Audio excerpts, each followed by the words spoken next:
The Montana wilderness hides many secrets, but none more dangerous than a man with nothing left to lose. When the notorious Red River Gang steals the last thing that matters to an old rancher, they believe they've found an easy score. Instead, they've walked into a trap decades in the making. This is the story of how a single horse led the West's most dangerous outlaws straight into the hands of the deadliest hunter they never knew existed. Before we jump back in, tell us where you're tuning in from, and if this story touches you, make sure you're subscribed, because tomorrow I've saved something extra special for you. The last light of day painted the rolling pastures of Clearwater Ranch in hues of amber and gold. A gentle breeze rustled through the tall grass, carrying the earthy scent of fall across the Montana countryside. The ranch wasn't much compared to the sprawling cattle operations that dominated the territory, but to Mason Everett, these 100 acres were paradise. Mason stood on his weathered porch, one calloused hand resting on the railing, the other holding a tin cup of coffee gone, cold. At 65, his body carried the marks of a hard life. A slight limp from a Confederate bullet at Gettysburg, rough hands from decades of working the land, and eyes that had seen too much death to ever be truly at peace. But here, watching the sun sink behind the Bitterroot Mountains, Mason found something close to contentment. Movement in the paddock caught his eye. Midnight, his coal-black Morgan stallion, trotted along the fence line, his powerful muscles rippling beneath his gleaming coat. The horse seemed to dance in the evening light, proudly displaying the white blaze between his eyes, the mark that had earned him his name. "Show off," Mason muttered, a rare smile softening his weathered features. Midnight was more than just a horse. For 5 years, he'd been Mason's sole companion on the ranch, the last living connection to a life that had crumbled away like the banks of a dry creek.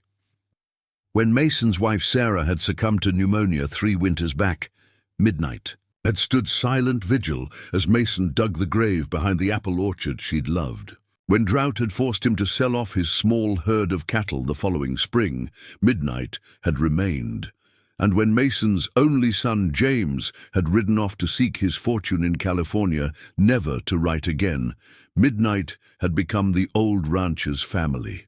"Time for your evening grain, boy," Mason called, setting down his cup and reaching for the wooden cane he used on days when his leg protested too much. The stallion nickered in response, trotting to the gate with ears pricked forward, knowing the routine as well as his master did. This evening ritual was the cornerstone of their quiet life. Mason would feed Midnight, check his hooves and legs, then brush his coat until the stars emerged. They'd developed a silent language over the years, the horse responding to the slightest shift in Mason's posture, and Mason interpreting every flick of Midnight's ears. "You're getting soft in your old age," Mason told the horse as he measured out the grain. "Time was you'd work all day and still have energy to give me fits." Midnight snorted as if offended by the suggestion, nudging Mason's shoulder hard enough to make him stumble. "All right, I'll take it back," Mason chuckled, steadying himself against the fence post. "Still ornery as the day I broke you." As the stallion ate, Mason ran his hands along the animal's legs, checking for any swelling or heat that might indicate trouble.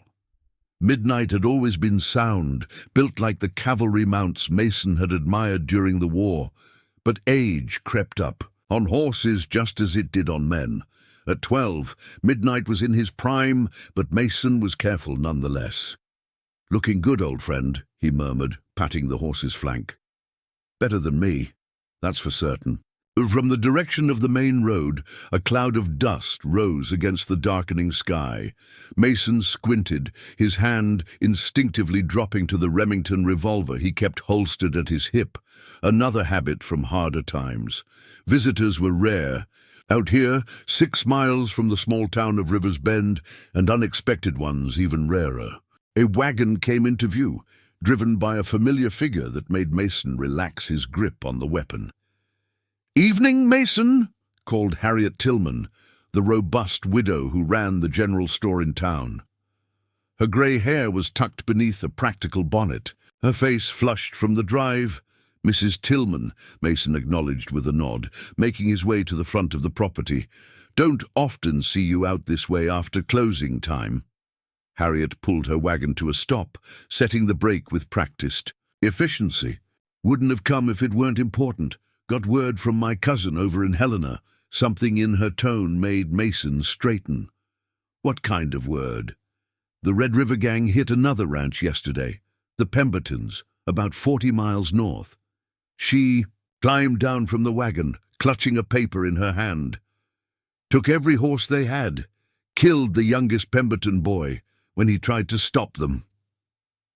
Mason's jaw tightened. The Red River Gang had been terrorizing Montana Territory for the better part of 2 years, robbing stagecoaches, raiding isolated homesteads, and stealing prime horses to sell across the Canadian border.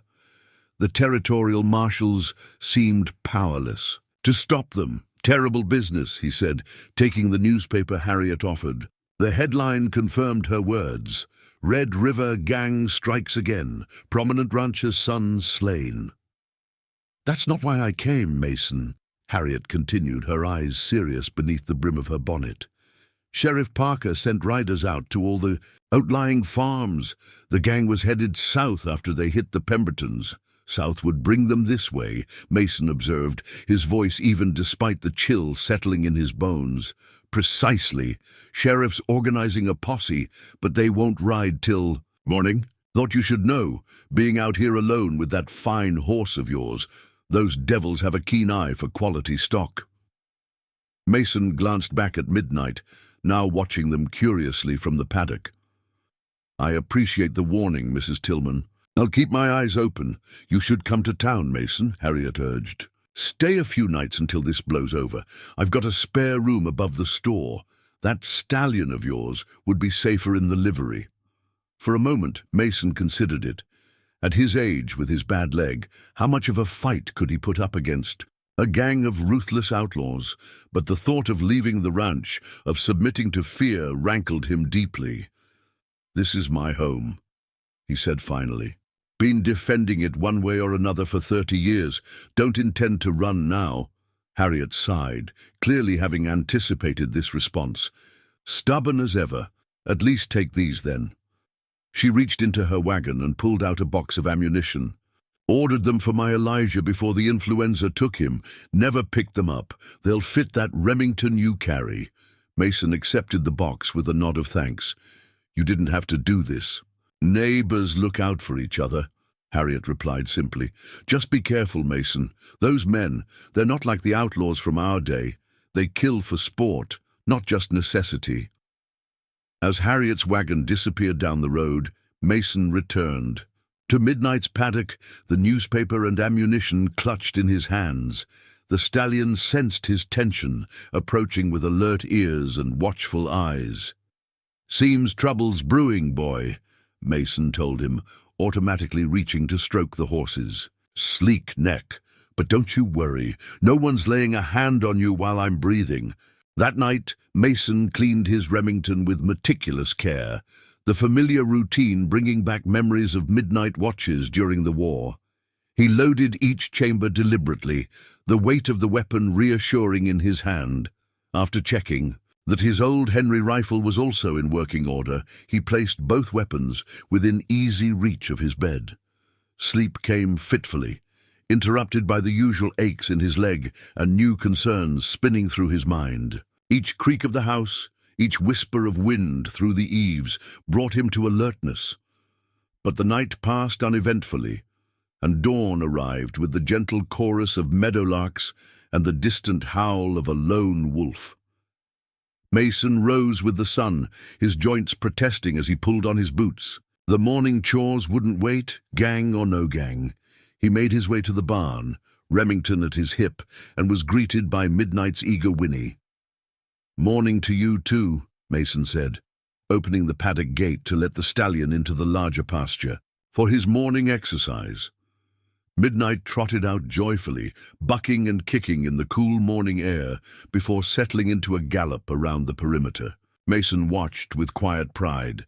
The stallion was magnificent in motion, powerful, sure-footed, with a natural collection that would make cavalry officers weep with envy. As Mason prepared to muck out the stalls, a glint of light on the northern ridge caught his attention. He froze, eyes narrowing as he scanned the tree line. There it was again, sunlight reflecting off something metal. Mason's hand moved to his revolver as his mind calculated distances and options. The ridge was over half a mile away, too far for a clear shot with a handgun, but well within rifle range, and it offered a perfect vantage point to observe the ranch undetected, or it would have, if Mason hadn't spent decades learning to read the land around him. Moving with a casualness that belied his racing thoughts, Mason returned to the barn as if continuing his chores. Once inside, he retrieved his field glasses from a shelf and, keeping the barn door between himself and the ridge, carefully studied the tree line. It took several minutes of patient scanning before he spotted them. 3 men on horseback, partially concealed among the pines. Even at this distance, the field glasses revealed enough detail to confirm his fears.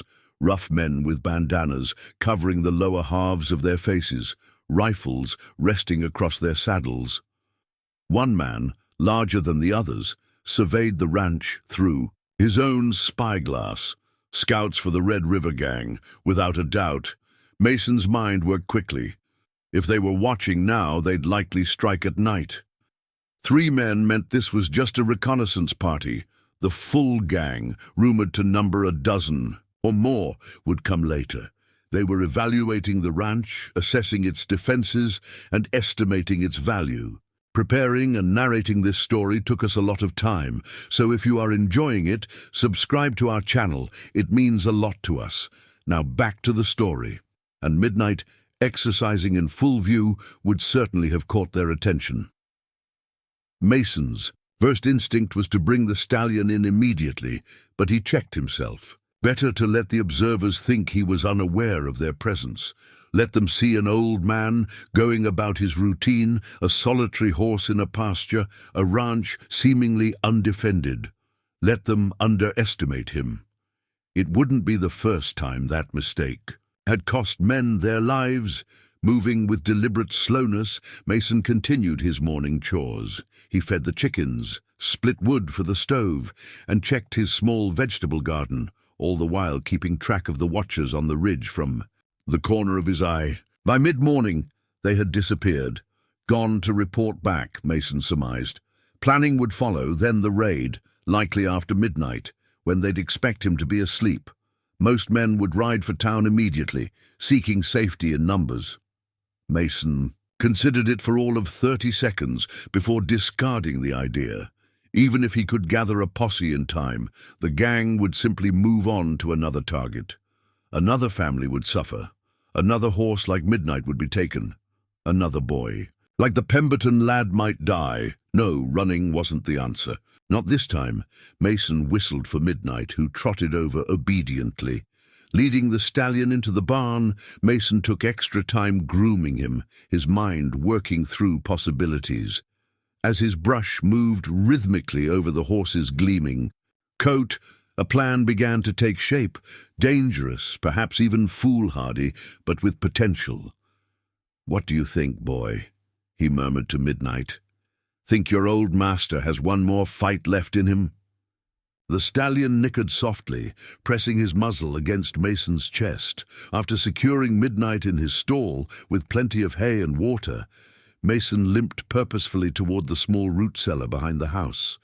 The padlock was rusted, unused, for years, but the key still turned with some effort. The smell of earth and old potatoes greeted him as he descended the rickety steps.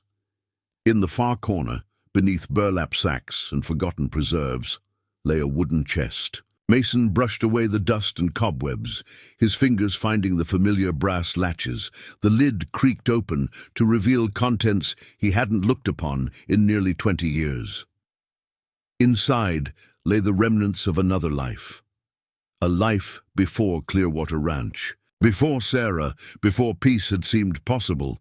The Confederate cavalry uniform had long since been eaten by moths, but the rest remained intact. A Bowie knife with an antler handle, a pair of Colt Navy revolvers, coils of thin wire, and a leather-bound journal filled with drawings and notations. Mason lifted out the journal, its pages yellowed with age. Detailed sketches filled the brittle paper, diagrams of traps and ambush positions, notes on terrain advantages and blind approaches. The knowledge of a Confederate scout who had specialized in leading Union patrols to their doom. Captain Mason, Everett, the ghost of the Shenandoah, a name that had been whispered with fear in Union camps, then forgotten in the long years of peace that followed the war. "Never thought I'd need these again," Mason muttered, running his fingers over a particularly elaborate trap design. By the time he emerged from the cellar, the sun had begun its westward descent. Mason spent the remaining daylight hours preparing, his movements methodical, despite the urgency thrumming through his veins. He checked midnight repeatedly, ensuring the stallion remained calm and well-fed. As twilight settled over Clearwater Ranch, Mason made a final inspection of his preparations. Satisfied, he returned to the house, built up the fire in the stove, and settled into his chair by the window, Remington in his lap, and Henry rifle propped against the wall within reach. Now came the hardest part, the waiting. Hours passed, marked only by the ticking of the mantel clock and the occasional shifting of embers in the stove. Outside, a quarter moon rose, casting weak silver light across the ranch. Midnight remained quiet in the barn, as if sensing the need for silence. Just after midnight, Mason caught the first sign, a shadow moving where no shadow should be at the edge of the north pasture. Then another, and another. The Red River Gang had arrived, right on schedule. Mason allowed himself a grim smile in the darkness. They'd come expecting to find an easy target, an old man and a valuable horse, unprotected and vulnerable. Instead, they'd ridden straight into the trap of a hunter they never knew existed. The game was about to begin. The Red River Gang moved like shadows across Clearwater Ranch, their approach a testament to years of successful raids. 12 men in total. They spread out with practiced precision, encircling the property with the confidence of predators who had never met their match. Mason watched through the darkened window of his cabin, counting silently as each figure materialized.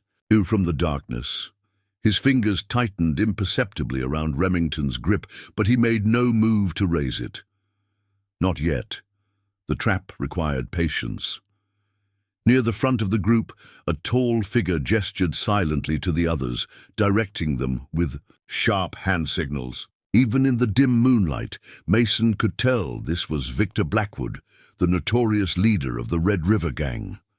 Former Union cavalry officer turned outlaw, Blackwood had a reputation for ruthless efficiency and a peculiar code he never left. Witnesses, but he never killed without offering the chance to surrender either. Mason had never seen the man in person, but he'd heard enough from travelers passing through River's Bend to recognize the distinctive bear fur coat and the matched pair of ivory-handled revolvers that had become Blackwood's trademark. 4 men broke away from the main group, creeping toward the barn where Midnight was stabled. Another 2 approached the cabin, while the rest maintained a perimeter, rifles ready. They expected resistance, but minimal, easily overcome. Mason remained motionless in his chair, watching through a crack in the curtains as 2 bandits reached his porch. One tried the door handle, finding it unlocked as Mason had deliberately left it. After a moment's hesitation, they slipped inside. "Check the bedroom," one whispered to the other. "Old man should be asleep." Mason listened to their footsteps, tracking their movements by sound alone. The smaller man headed toward the back rooms, while the other remained in the main area, scanning the dimly lit space. When the outlaw turned to examine the mantelpiece, Mason spoke for the first time. "Looking for something, son." The bandit whirled, gun halfway from its holster, but froze at the sight of Mason sitting calmly in the shadows, Remington leveled directly at his chest. "Don't," Mason advised quietly, "unless you're keen to meet your maker tonight." The outlaw's eyes darted to the hallway where his partner had disappeared, calculating his odds. "Your friend's already handled," Mason said, the lie coming easily. "Now, we can do this civilized, or we can make a mess of my floor. Choice is yours." After a moment's hesitation, the man slowly raised his hands. "You're making a mistake, old-timer. There's more of us than you can handle." "Maybe so," Mason agreed, rising stiffly from his chair. "But you'll be too dead to see it. Turn around." As the outlaw complied, Mason struck him precisely at the base of the skull with the butt of his revolver. The man crumpled silently to the floor. Mason quickly bound his hands and feet with prepared lengths of rope, then gagged him with a bandana. One, down, moving with surprising agility for his age, Mason positioned himself in the hallway shadows, waiting. Seconds later, the second intruder emerged from the bedroom. "Place is empty, La." The words died in his throat as Mason's bowie knife pressed against it. "Not quite empty," Mason whispered, relieving the man of his weapon. This one followed, his partner into unconsciousness and restraints. Two down. Outside, the operation to steal Midnight was proceeding with quiet efficiency. Mason peered through the side window just in time to see 4 men leading the stallion from the barn. Midnight was being uncharacteristically cooperative, allowing himself to be guided without protest, exactly as Mason had hoped. Earlier that evening, Mason had rubbed the horse down with a particular mixture of herbs, an old Cherokee trick learned during the war. The scent, imperceptible to humans, would leave a trail that a skilled tracker could follow for miles, even through water or rocky terrain. Mason felt a pang watching Midnight being led away, but he forced the emotion down. The stallion was playing his part in the trap, just as Mason was playing his. If all went according to plan, they would be reunited before the next sunset. If not, Mason pushed the thought away. Failure wasn't an option he was willing to contemplate. Victor Blackwood himself approached the barn as Midnight was brought out, his expression hidden behind his bandana, but his posture betraying appreciation for the magnificent animal. He ran, a gloved hand along the stallion's flank, then nodded to his men. One of them produced a lead rope, securing it to Midnight's halter. From his vantage point, Mason could have taken a shot at Blackwood then and there. But that wasn't the plan. One bullet might drop the leader, but the rest of the gang would scatter, taking Midnight with them. No, Mason needed them all together, away from the ranch in terrain of his choosing. Blackwood glanced toward the cabin, clearly waiting for his men to report back. When they didn't appear, Mason saw the outlaw leader's posture shift subtly. More alert, hand drifting toward his ivory-handled revolvers. With a low whistle, Blackwood summoned another man from the shadows. After a brief, whispered exchange, the subordinate crept toward the cabin, while Blackwood directed the others to begin withdrawing with the horse. Perfect. Mason moved swiftly to the kitchen at the back of the cabin. Sliding through the window, he dropped silently to the ground outside, grimacing as his bad leg absorbed the impact.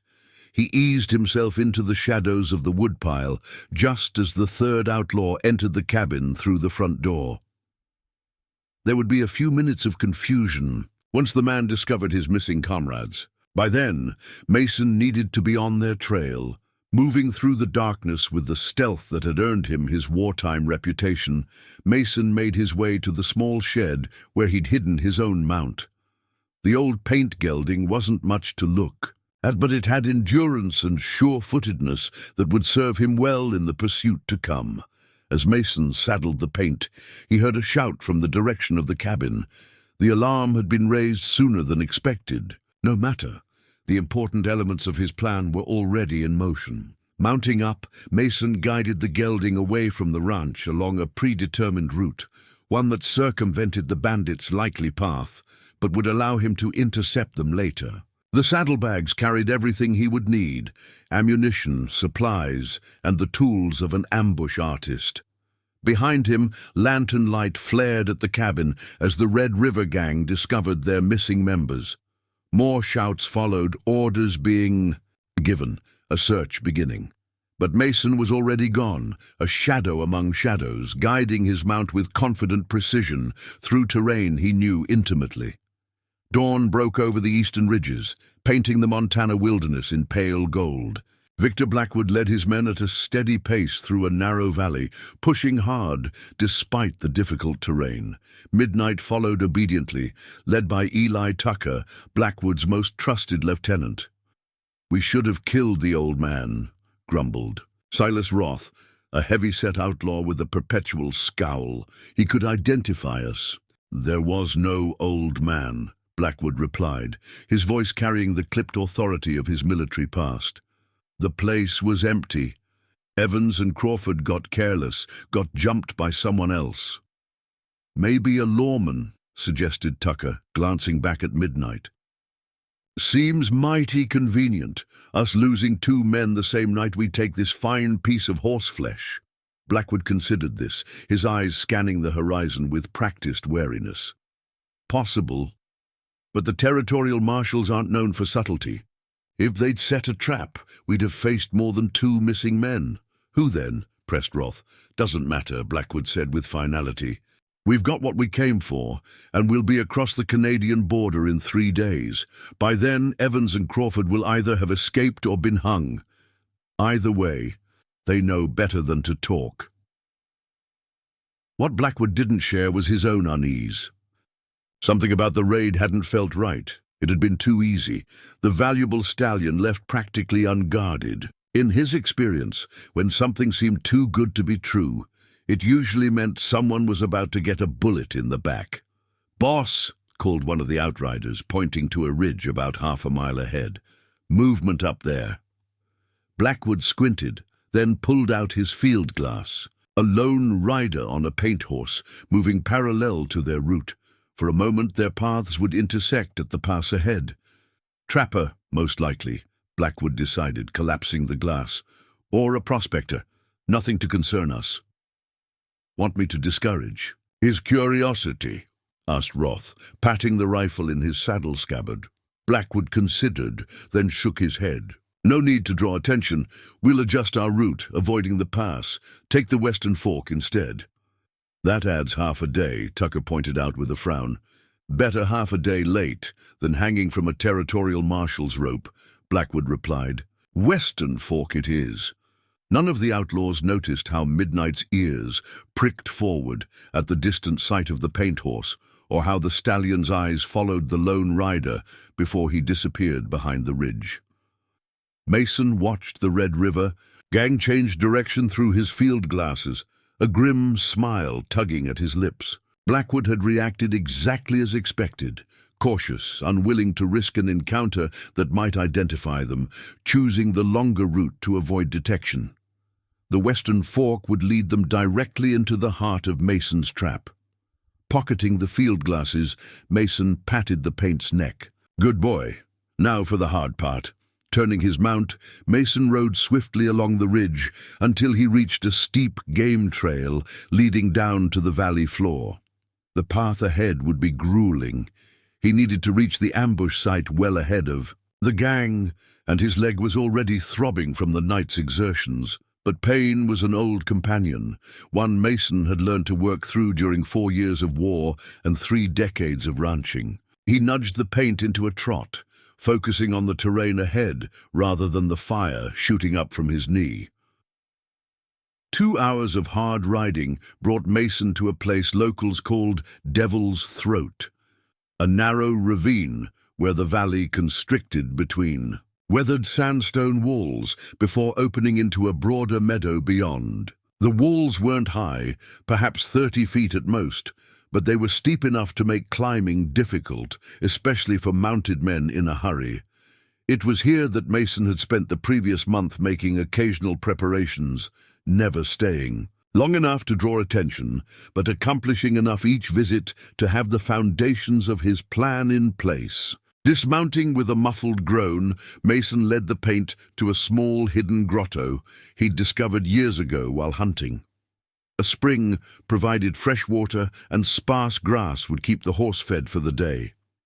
After securing the gelding, Mason retrieved his supplies and set to work with grim efficiency.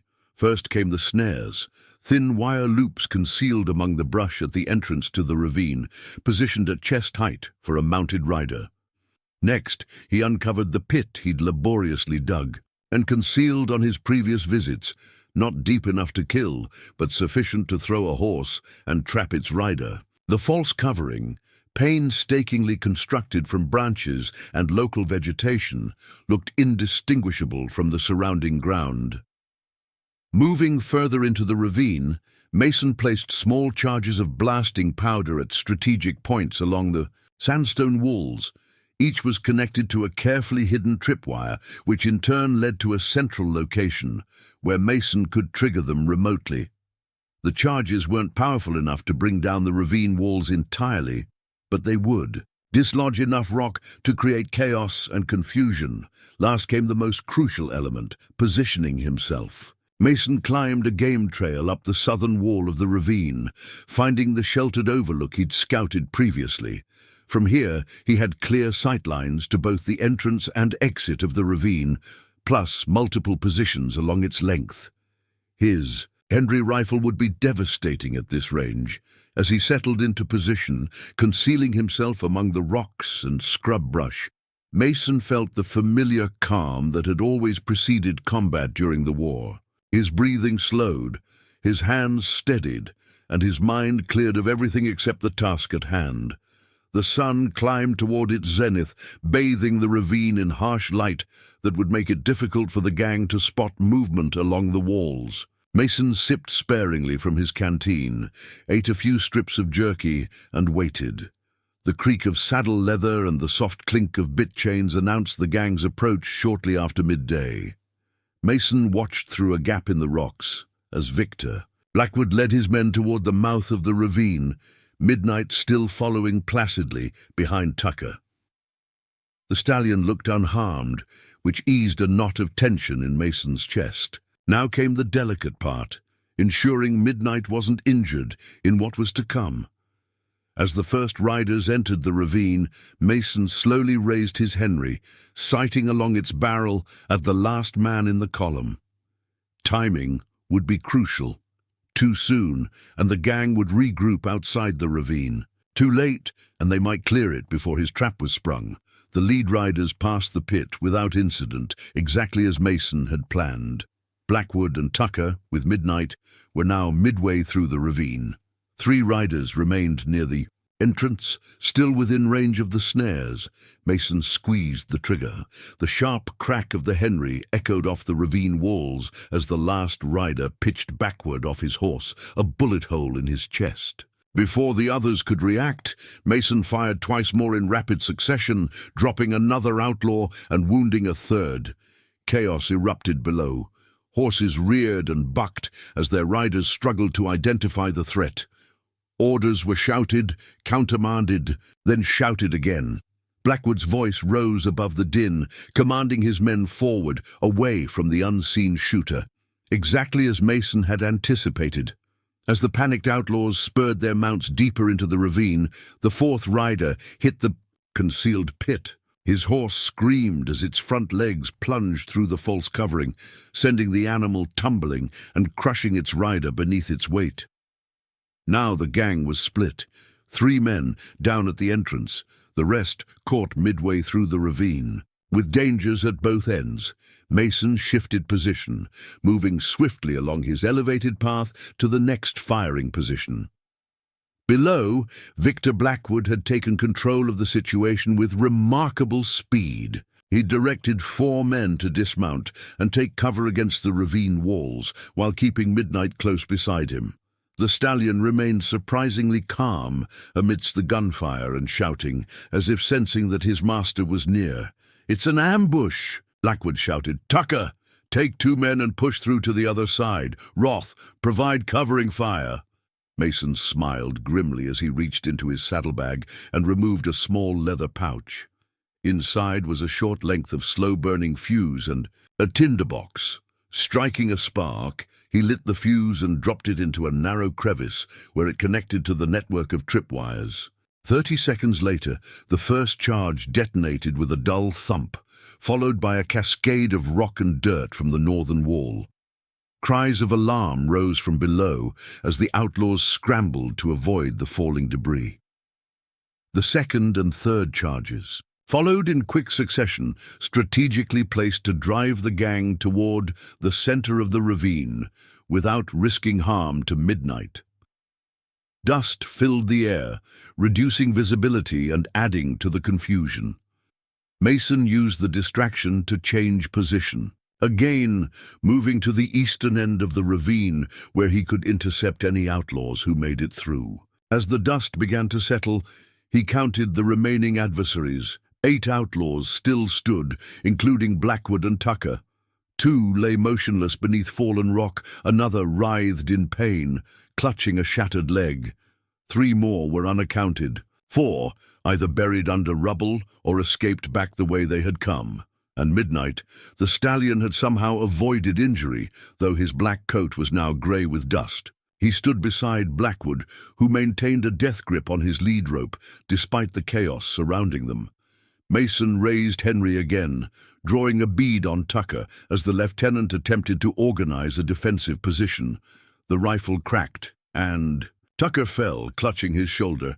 7 left, whoever you are. Blackwood's voice carried clearly through the ravine. You're making a grave mistake. Do you know who you're dealing with? Mason remained silent, shifting position once more. Let them wonder, let them fear. The psychology of an ambush was as important as its execution. Confused, frightened men made mistakes. We can negotiate. Blackwood continued, his voice betraying the first hint of uncertainty. The horse isn't worth your life. Still, Mason didn't respond. Instead, he triggered the final set of charges, collapsing a section of the southern wall and completely sealing the western exit of the ravine. The Red River Gang was now trapped in a natural prison with only one way out, directly into Mason's line of fire. The first part of the plan had worked perfectly. Now comes the true test. Back at Clearwater Ranch, the first golden rays of dawn illuminated a scene of disruption. The 2 bound outlaws remained unconscious in Mason's cabin, but outside, evidence of the night's events was clear. The barn door hung ajar, Midnight's stall empty, and trampled earth told the story of multiple riders converging on the property under cover of darkness. Harriet Tillman arrived just after sunrise, her wagon kicking up dust as she urged her team. Down the long drive, the sight that greeted her made her blood run cold. The empty paddock, the open barn, no sign of Mason or his prized stallion. "Mason!" she called, climbing down from her seat with surprising agility for a woman of her size. "Mason Everett, you answer me." The cabin door remained closed, no smoke rising from the chimney despite the morning chill. Harriet's hand went to the small derringer she kept in her pocket, a precaution she'd taken since her husband's death. 5 years prior, approaching cautiously, she noted signs of struggle around the porch, scuffed boards, a knocked-over chair. "Lord, have mercy," she whispered, fearing the worst, as she pushed open the door. The sight inside stopped her short. 2 men lay bound and gagged on the floor, one still unconscious, the other awake and glaring at her with undisguised malice. Of Mason, there was no sign. Harriet stifled a gasp, backing toward the door.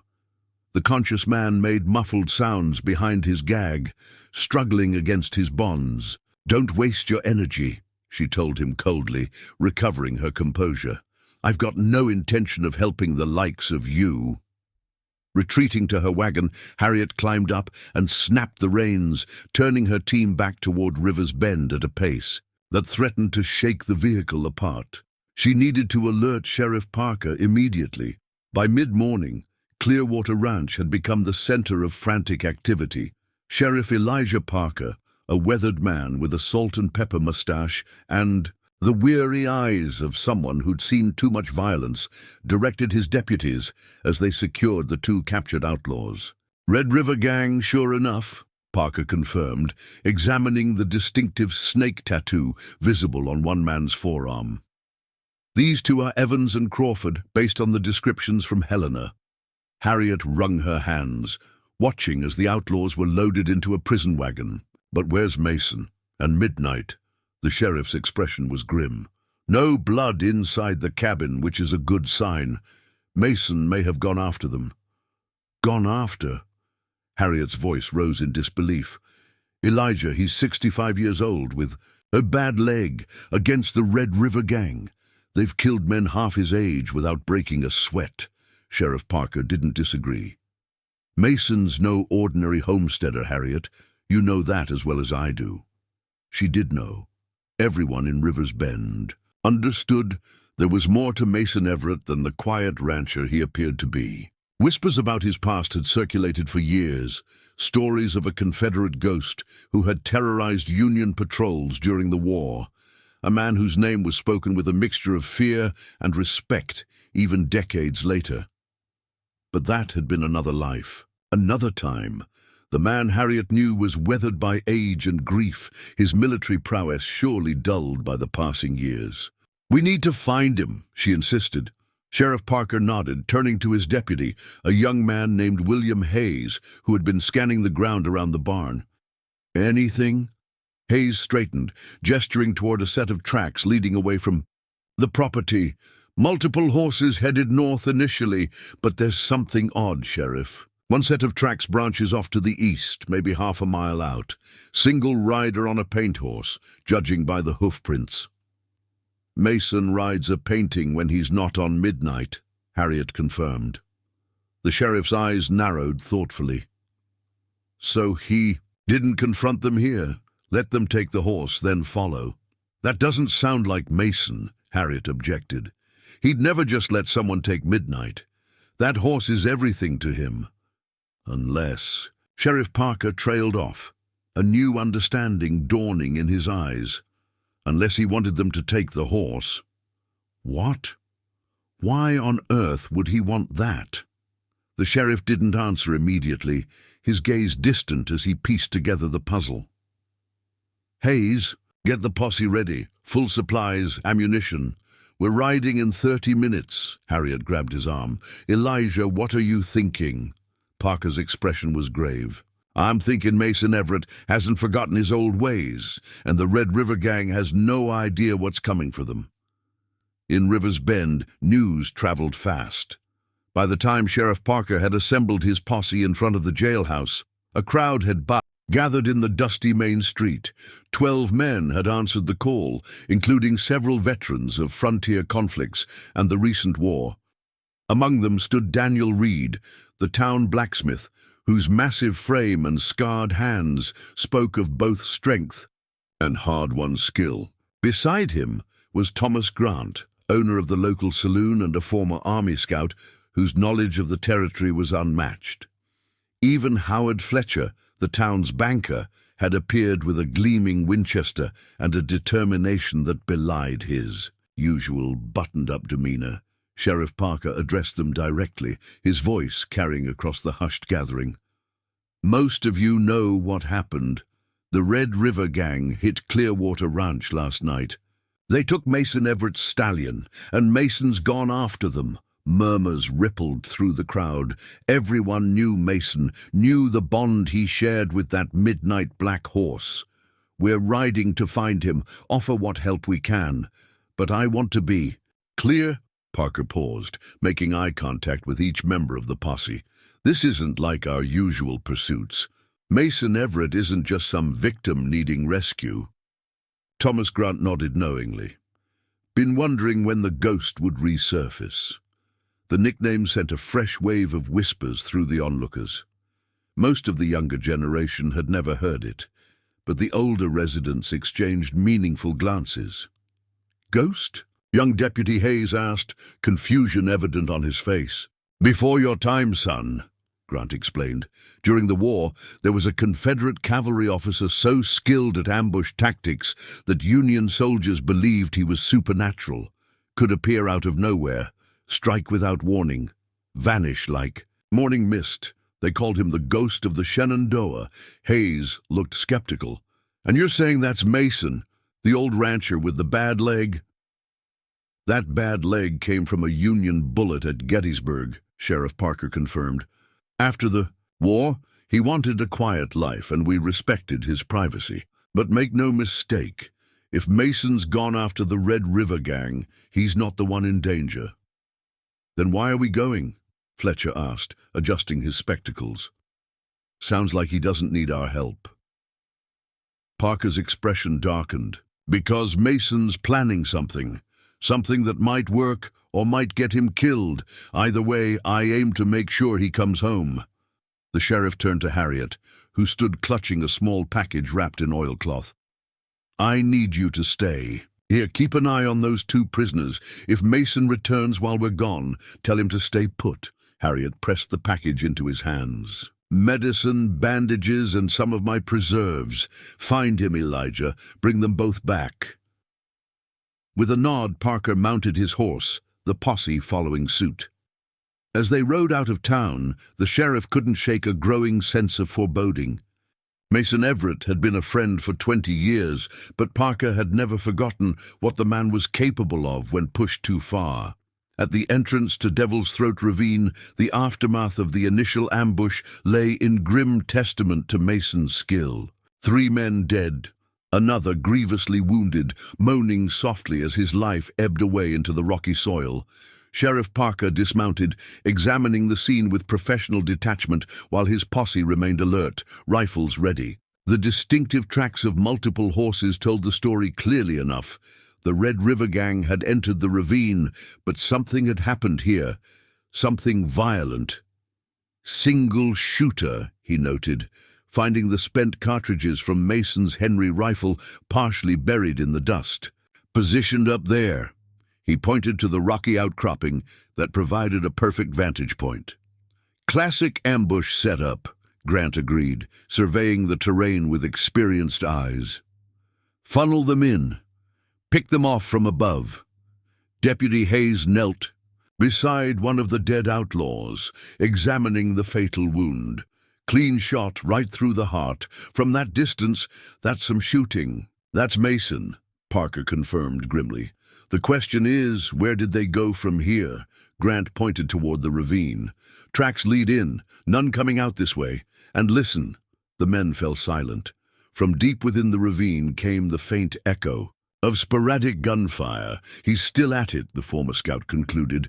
Sheriff Parker remounted, his decision made. "Hayes, you and Fletcher stay with the wounded. The rest of us are going in.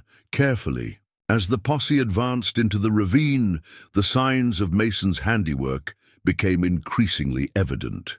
The collapsed sections of wall, the remnants of blasting powder charges, the carefully placed tripwires, all spoke of meticulous planning and execution. "He's been preparing this for weeks," Reed observed, his blacksmith's eye catching details others missed. "These charges weren't set yesterday." Parker nodded, a newfound respect mingling with concern. Mason hadn't just followed the gang on impulse. He'd anticipated them, prepared for them, lured them into his killing ground with deliberate precision. The gunfire grew louder as they approached. A bend in the ravine. Parker signaled for the posse to dismount and proceed on foot. Rounding the corner, they were greeted by a scene of controlled chaos. The Red River Gang, what remained of them, had established defensive positions behind fallen rocks and their dead horses. They fired sporadically at the ravine walls, clearly unable to pinpoint their attacker's location. At their center stood Victor Blackwood, using the bulk of midnight as partial cover, while shouting orders to his increasingly desperate men. And somewhere above, invisible but ever-present, Mason Everett continued his relentless assault. From his elevated position, Mason tracked the battle with cold calculation. 7 outlaws remained, though 3 were wounded to varying degrees. Victor Blackwood had proven surprisingly resilient, adapting quickly to the ambush and maintaining control of his men, despite the overwhelming disadvantage. And he still held Midnight's lead rope, using the stallion as both shield and hostage. Mason had deliberately avoided shots that might endanger his horse, a constraint that had allowed the gang to survive longer than they otherwise might have. It was a complication he'd anticipated, but had hoped to avoid. Movement at the eastern entrance of the ravine caught his attention. Through his field glasses, Mason spotted Sheriff Parker and his posse taking up positions, preparing to enter the fray. "Damn it, Elijah," he muttered. This wasn't part of the plan. The arrival of lawmen complicated things significantly, not just because of the potential for friendly fire, but because their presence meant Mason could no longer operate with the brutal efficiency his strategy required. The ghost of the Shenandoah would have eliminated every last member of the gang without hesitation. Mason Everett, respected rancher of River's Bend, had to consider the legal ramifications of his actions with witnesses present. Below, Blackwood had spotted the posse as well. The outlaw leader barked orders to his remaining men, reorganizing their defense to cover both threats. 3 men shifted to address the new arrivals, while the others continued firing at Mason's last known position. With his advantage of surprise diminished, Mason needed to adapt. He moved silently along the ravine wall to a new vantage point, one that would allow him to target the outlaws, now focused on the posse. Sheriff Parker's voice echoed through the ravine. "Red River Gang, this is Sheriff Parker of River's Bend. You're surrounded with no way out. Surrender your weapons and release the horse." Blackwood's laugh carried clearly in response. "Surrounded by a half-dozen county lawmen and 1 old man with a grudge? I don't think so, Sheriff." He yanked Midnight's lead rope roughly. "In fact, I'm thinking this fine animal is my ticket. Out of here, anyone makes a move, and I'll put a bullet in his brain." The threat froze Mason in place, his finger poised on Henry's trigger. He'd known Blackwood was ruthless, but this confirmed the man understood exactly what the stallion meant to his pursuer. A standoff had developed, Blackwood using Midnight as leverage, the posse unwilling to risk the horse's life, and Mason temporarily stymied by the same concern. Then, in a moment that would be recounted in River's Bend for years to come, Midnight took matters into his own hands. Whether responding to some unseen signal from his master or simply seizing an opportunity, the stallion suddenly reared powerfully. His front hooves slashed the air inches from Blackwood's face, causing the outlaw to stumble backward in surprise, momentarily losing his grip on the lead rope. Mason didn't hesitate. Henry cracked once, the bullet striking Blackwood's shoulder and spinning him to the ground. 2 more shots in rapid succession dropped the outlaws, who had turned to fire at the rearing stallion. Freed from restraint, Midnight bolted away from the fallen gang leader, galloping toward the ravine entrance where the posse had taken cover. The remaining outlaws, seeing their leader down and their leverage gone, began firing wildly in all directions. Sheriff Parker and his men returned fire methodically, their position at the ravine entrance providing both cover and a clear field of fire. Mason, now free to act without endangering Midnight, added his precision shots from above. The battle was brief but intense. When silence finally fell over Devil's Throat, only 1 outlaw remained standing, a young man barely out of his teens who had thrown down his weapon and raised his hands in surrender. Victor Blackwood lay grimacing in the dust, clutching his shattered shoulder, his legendary ivory-handled revolvers just beyond his reach. Around him, the broken remnants of the Red River Gang attested to the folly of stealing a man's last horse without knowing who that man truly was. As Mason made his way down a narrow trail to the ravine floor, Sheriff Parker approached Blackwood. With handcuffs ready, the notorious outlaw glared up at him with a mixture of pain and defiance. "You have no idea what you've done," Blackwood spat. Your men are finished," Parker interrupted, securing the cuffs with professional efficiency, despite Blackwood's wounded state. The Red River Gang ends today. Blackwood's eyes shifted to Mason as he emerged from the shadows, Henry rifle held casually, but still ready. Recognition dawned on the outlaw's face, followed by a bitter laugh. "The Ghost," he said, using the old, wartime moniker. "I should have known. Nobody else sets an ambush like that." Mason didn't respond, his attention already focused on Midnight. The stallion stood calmly now near the posse's horses, dusty and tired, but mercifully unharmed. When Mason approached, Midnight nickered softly, pressing his muzzle against his master's chest in greeting. "You did well, boy," Mason murmured, running his hands over the horse to check for injuries. "Better than well." Sheriff Parker joined them, holstering his revolver. "That was quite an operation, Mason. Been planning it for a long enough," Mason replied simply, not elaborating. Parker studied his old friend's face, noting the cold detachment that hadn't quite faded from his eyes.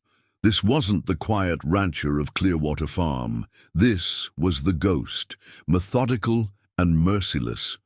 The transformation was unsettling, even to someone who had known Mason for decades. "You could have come to me," the sheriff said quietly. "We would have handled it." Mason met his gaze evenly. "Would you? The Red River Gang has been terrorizing this territory for 2 years, Elijah. How many homesteaders were robbed? How many witnesses were silenced, and yet they remained free?" Parker had no ready answer for that. The territorial justice system was overtaxed and undermanned, a reality both men understood all too well. "They killed a boy," Mason continued, his voice dropping. "The Pemberton lad. He was, 16, trying to protect his family's horses." He stroked Midnight's neck absently. "Some things can't wait for justice to catch up." Before Parker could respond, Thomas Grant approached, leading the captured horses that had belonged to the gang. "What do you want done with these, Sheriff?" "Some mighty fine animals here. Return them to their rightful owners where possible," Parker decided. "The rest can be auctioned.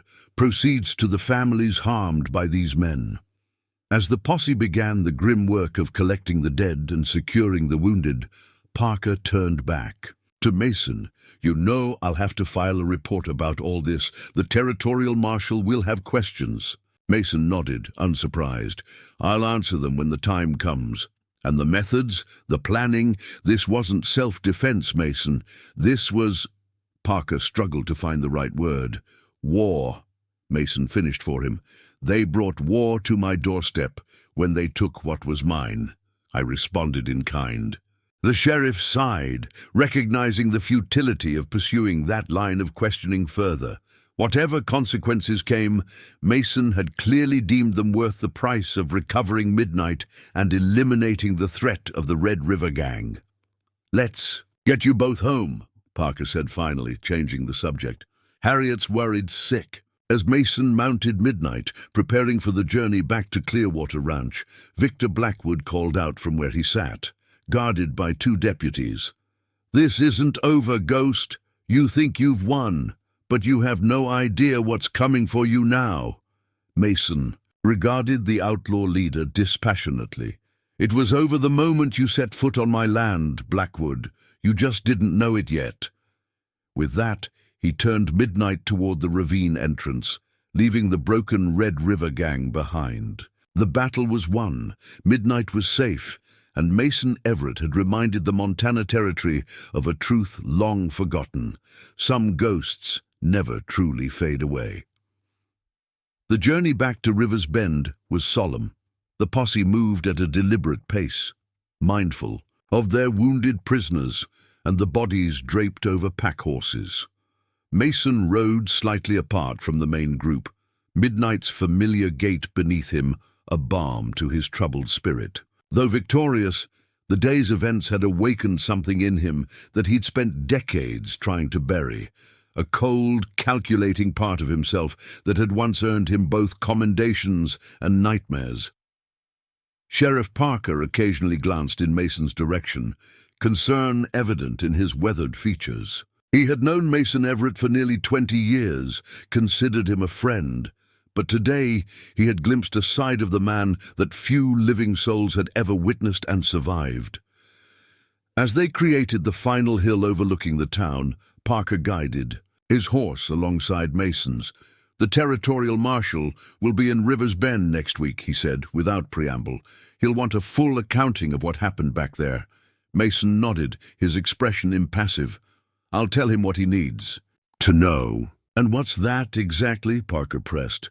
"That you spent weeks preparing an elaborate ambush, that you deliberately let those men take your horse, knowing they'd lead themselves into your trap?" A flicker of something, perhaps annoyance, perhaps amusement, crossed Mason's face.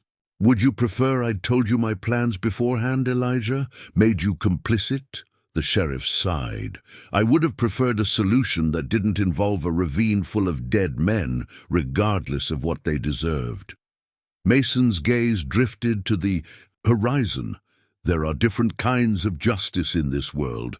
The law provides one kind, I provided another." Further conversation was curtailed as they descended into town. Word of their approach had spread quickly, and it seemed all of River's Bend had gathered along the main street. Whispers rippled through the crowd as they took in the procession, the wounded outlaws, the dead bodies, the triumphant posse, and Mason Everett riding his reclaimed stallion as calmly as if returning from a Sunday outing. Harriet Tillman pushed her way to the front, her face lighting with relief at the sight of Mason and Midnight, both apparently whole and unharmed. As the procession halted in front of the jailhouse, she hurried forward. "Mason Everett, you stubborn old fool," she declared, though her tone carried more concern than censure. "What were you thinking, going after those killers alone?" Mason dismounted with a suppressed wince, his bad legs stiff from the day's exertion. "Wasn't alone," he replied, patting Midnight's neck. "Had the best partner a man could ask for." While the deputies handled the prisoners, Mason led Midnight to the water trough, allowing the stallion to drink his fill. The townspeople maintained a respectful distance, watching with a mixture of awe and unease. Children pointed and whispered, already embellishing the story they'd overheard from their parents. "The ghost," one boy whispered audibly. "Pa says he killed 20 men to get his horse back." "Hush, Timothy," his mother scolded, though her own gaze lingered on Mason with new-found wariness. Mason ignored the stares and whispers, focused entirely on Midnight's well-being. The stallion appeared remarkably unaffected by his ordeal, tired and dusty, but otherwise in good spirits. Small mercies, Mason thought, for which he was profoundly grateful. Dr. Lawrence Wilson, River's Bend's physician, emerged from his office across the street. A tall, thin man with wire-rimmed spectacles and a perpetually harried expression, Wilson approached Mason with professional interest. "Any injuries I should look at, Mr. Everett?" he inquired, eyeing the dust and powder burns on Mason's clothing. "Nothing. That won't keep," Mason replied. "See the prisoners first, especially Blackwood, shoulder wound, significant blood loss." The doctor nodded, though his gaze remained assessing. "I'll want to check that leg of yours before you head back to the ranch. Old wounds have a way of reopening under strain." Before Mason could refuse, Harriet intervened. "He'll be by your office within the hour, Doctor. I'll see to it personally." Mason shot her an irritated glance, which she blithely ignored. Once the doctor had departed toward the jailhouse, Harriet took Mason's arm with surprising firmness. "You need rest, food, and medical attention, in that order," she stated in a tone that brooked no argument. "The Midnight Hotel has a room ready for you. I took the liberty after sending Elijah after you. Midnight needs— Your stallion will be well cared for at the livery," she interrupted. "Robert's already preparing the best stall and fresh hay. That horse has earned royal treatment and he'll get it."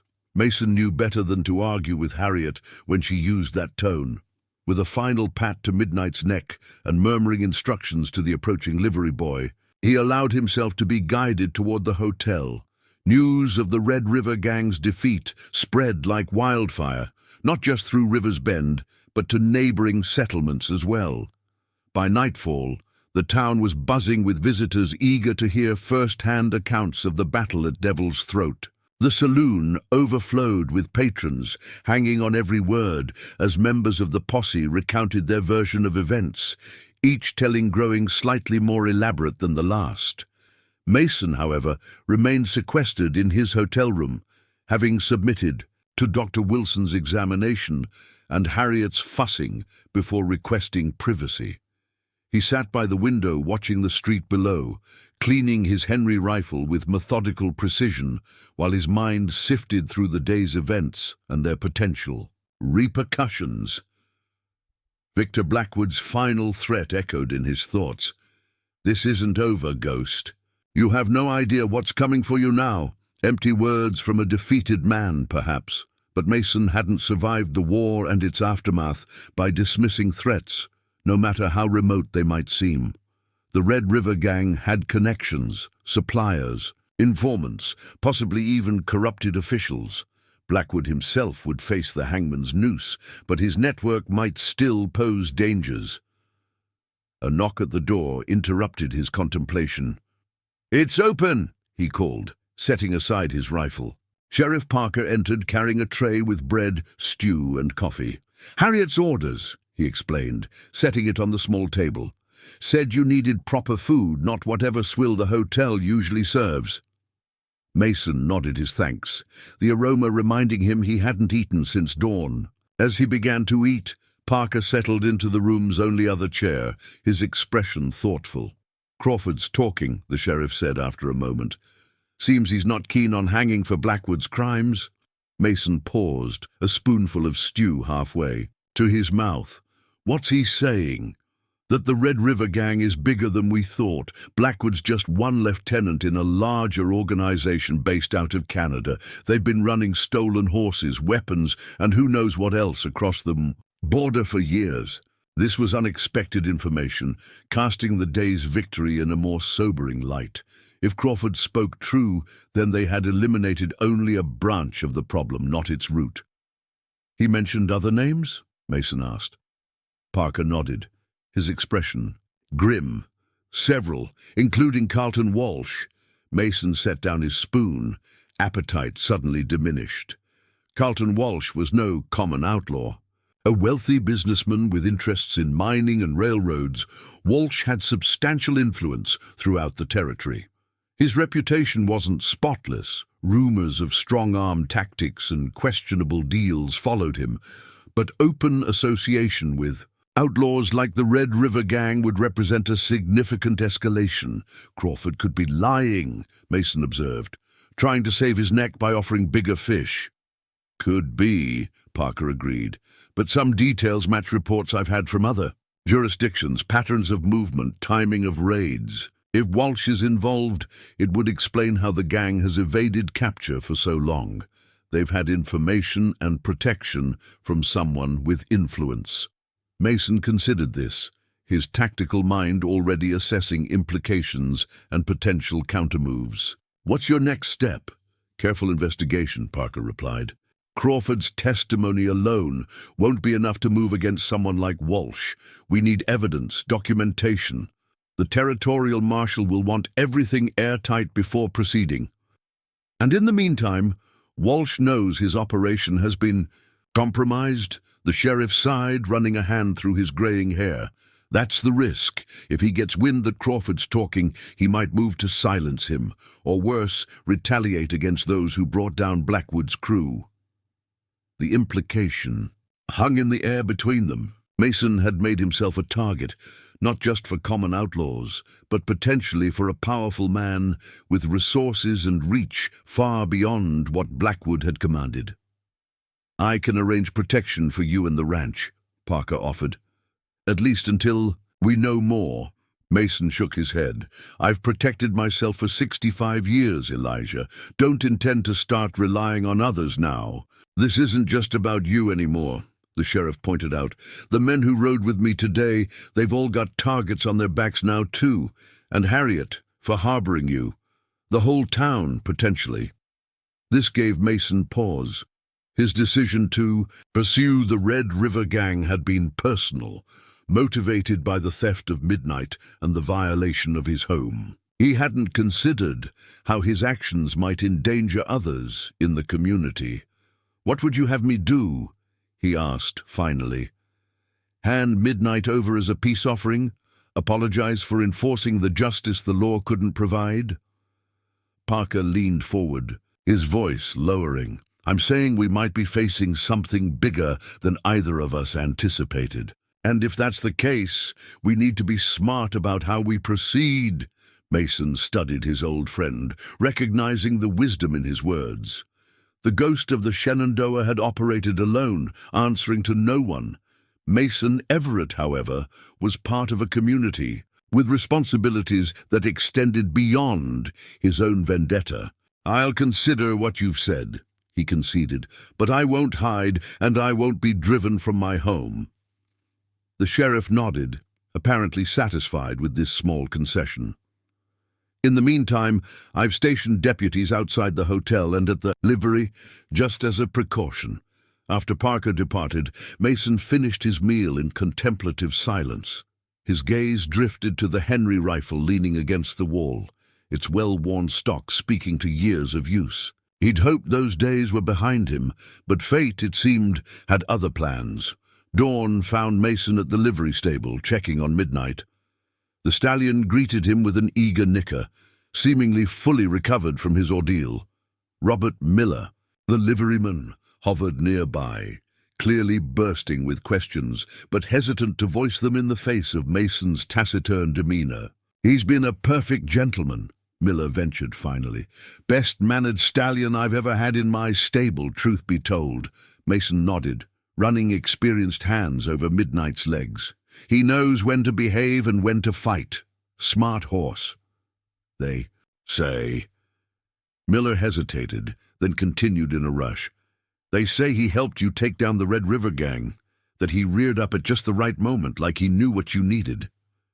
A ghost of a smile touched Mason's lips. "Wouldn't surprise me. He's got more sense than most men I've known." Having satisfied himself with Midnight's condition, Mason led the stallion into the morning sunlight. His intention had been to return to Clearwater Ranch immediately, but a commotion at the jailhouse drew his attention. A crowd had gathered, voices raised in anger and fear. Tying Midnight to a hitching post, Mason made his way across the street. Sheriff Parker stood on the jailhouse steps, trying to calm the assembled townspeople. "What's happened?" Mason asked Thomas Grant, who stood at the edge of the gathering. The saloon owner's expression was grim. "Crawford's dead. Found in his cell this morning, throat cut ear to ear." Mason's eyes narrowed. "And Evans?" "Missing," Grant replied. "Celly?" "Door open. No sign of forced entry. Sheriff's deputy, who was on night duty, is also unaccounted for."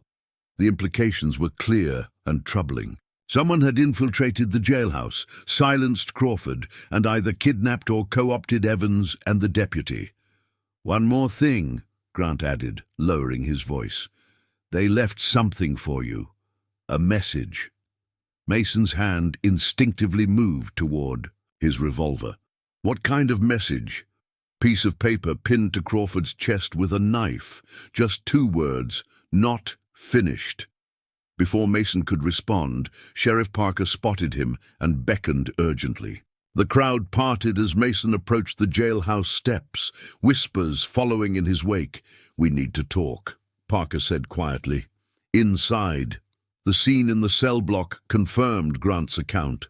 Crawford's body lay covered with a sheet, a dark stain spreading where his throat had been cut. The neighboring cell stood empty, its door ajar. Whatever evidence might have been present had been compromised by the initial discoverers of the scene.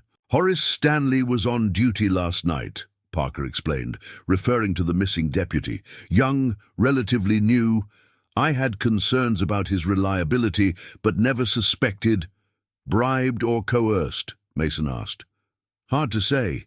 His family's reporting. He never came home last night. Wife's worried sick." Mason examined the cell door, noting the lack of damage to the lock. "Inside job, clearly. Someone with keys or someone Horace let in willingly. Parker nodded grimly.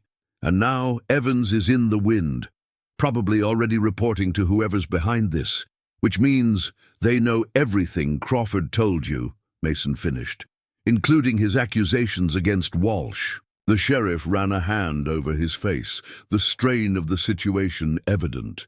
I've sent telegrams to neighboring towns and to the territorial marshal's office, but with at least 12 hours head start. Mason understood the unspoken assessment. The chances of recapturing Evans or locating the missing deputy were slim. More concerning was the swift response to Crawford's betrayal. Whoever had ordered the jailbreak had resources and information that suggested a level of organization beyond typical outlaw gangs. The message, Mason said. May I see it? Parker hesitated, then retrieved a blood-stained piece of paper from his desk. The words, "not finished," had been written in a precise, educated hand, not the scrawl of a common bandit. Intended for me specifically? Mason asked. Knife was pinning it to Crawford's chest along with this. Parker opened his drawer and withdrew a familiar object, a single black feather, unmistakably from Midnight's mane. Mason's expression hardened. The threat couldn't have been clearer. Whoever had orchestrated this wanted him to know that both he and his horse remained targets. "What's your play now?" Parker asked quietly. At that moment, Mason made his decision. The frontier code was clear. Threats against a man's home and property demanded a response, but this was no longer a simple matter of recovering a stolen horse. If Carlton Walsh was indeed connected to the Red River Gang, then the conflict had escalated beyond what one man, even one with Mason's particular skills, could handle alone. "I need information," Mason said finally. "Confirmation of Walsh's involvement, details of his operation, names of his associates, evidence that will stand up to legal scrutiny." Parker looked surprised. "You're suggesting we build a case through legal channels?" "To start with," Mason replied. "Midnight and I will return to Clearwater Ranch today. I have preparations to make, but I'll be back in town tomorrow. We'll develop a strategy then." The sheriff studied him with evident skepticism. "Just like that, the ghost of the Shenandoah decides to work within the law?" A dangerous smile flickered across Mason's face. "I didn't say that's all I'd be doing, Elijah. But even ghosts need to adapt their tactics when the battlefield changes." As Mason departed the jailhouse, his mind was already formulating plans. This new development required a different approach than the direct confrontation at Devil's Throat. If Carlton Walsh was indeed his true adversary, then Mason would need to be more ghost than ever, gathering intelligence, moving unseen, striking, only when success was assured. The game had changed, but so had the players, and Mason Everett had no intention of being hunted when he had spent a lifetime as the hunter. By mid-afternoon, Mason had returned to Clearwater Ranch, the familiar landscape, offering little comfort given the new threats looming on the horizon. He spent the remainder of the day methodically inspecting his property, mentally cataloguing vulnerabilities and planning improvements. If Walsh's organization decided to retaliate directly, Mason intended to be prepared.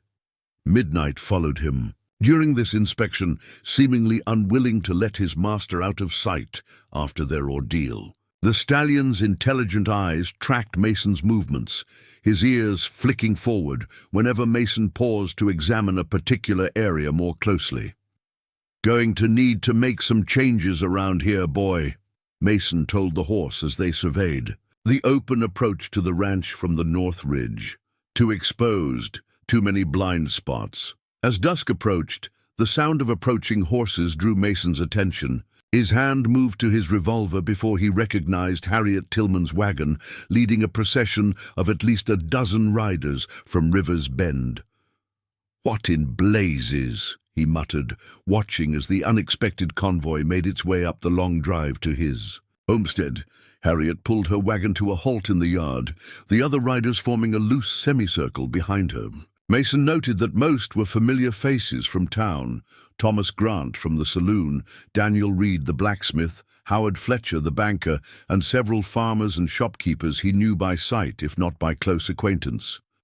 "Evening, Mason," Harriet called, climbing down from her seat with her customary energy. "Hope you don't mind the company." Mason approached cautiously, his expression guarded. "Didn't expect visitors? What's this about?" Thomas Grant dismounted, his weathered face serious beneath his broad-brimmed hat. "Sheriff Parker told us what happened at the jail. Word spreading about Crawford's accusations regarding Carlton Walsh, too." "And?" Mason prompted, his gaze moving from face to face, trying to gauge the mood of the gathering. Reed, the barrel-chested blacksmith, stepped forward. "And we figured you might appreciate some assistance, given the circumstances." Mason's brow furrowed. "Assistance with what, exactly?" "Protecting what's yours," Harriet stated matter-of-factly. "These men have volunteered to help secure your property. I've brought supplies, food, ammunition, and some of Elijah's spare rifles for those who need them." For perhaps the first time in decades, Mason Everett found himself genuinely surprised. He had lived on the outskirts of Rivers Bend society for so long, purposefully maintaining his distance, that this show of community support was unexpected, to say the least. "This isn't your fight," he said finally. Howard Fletcher adjusted his spectacles with a nervous gesture, but spoke firmly. "With respect, Mr. Everett, it became our fight when the Red River Gang terrorized our territory for 2 years.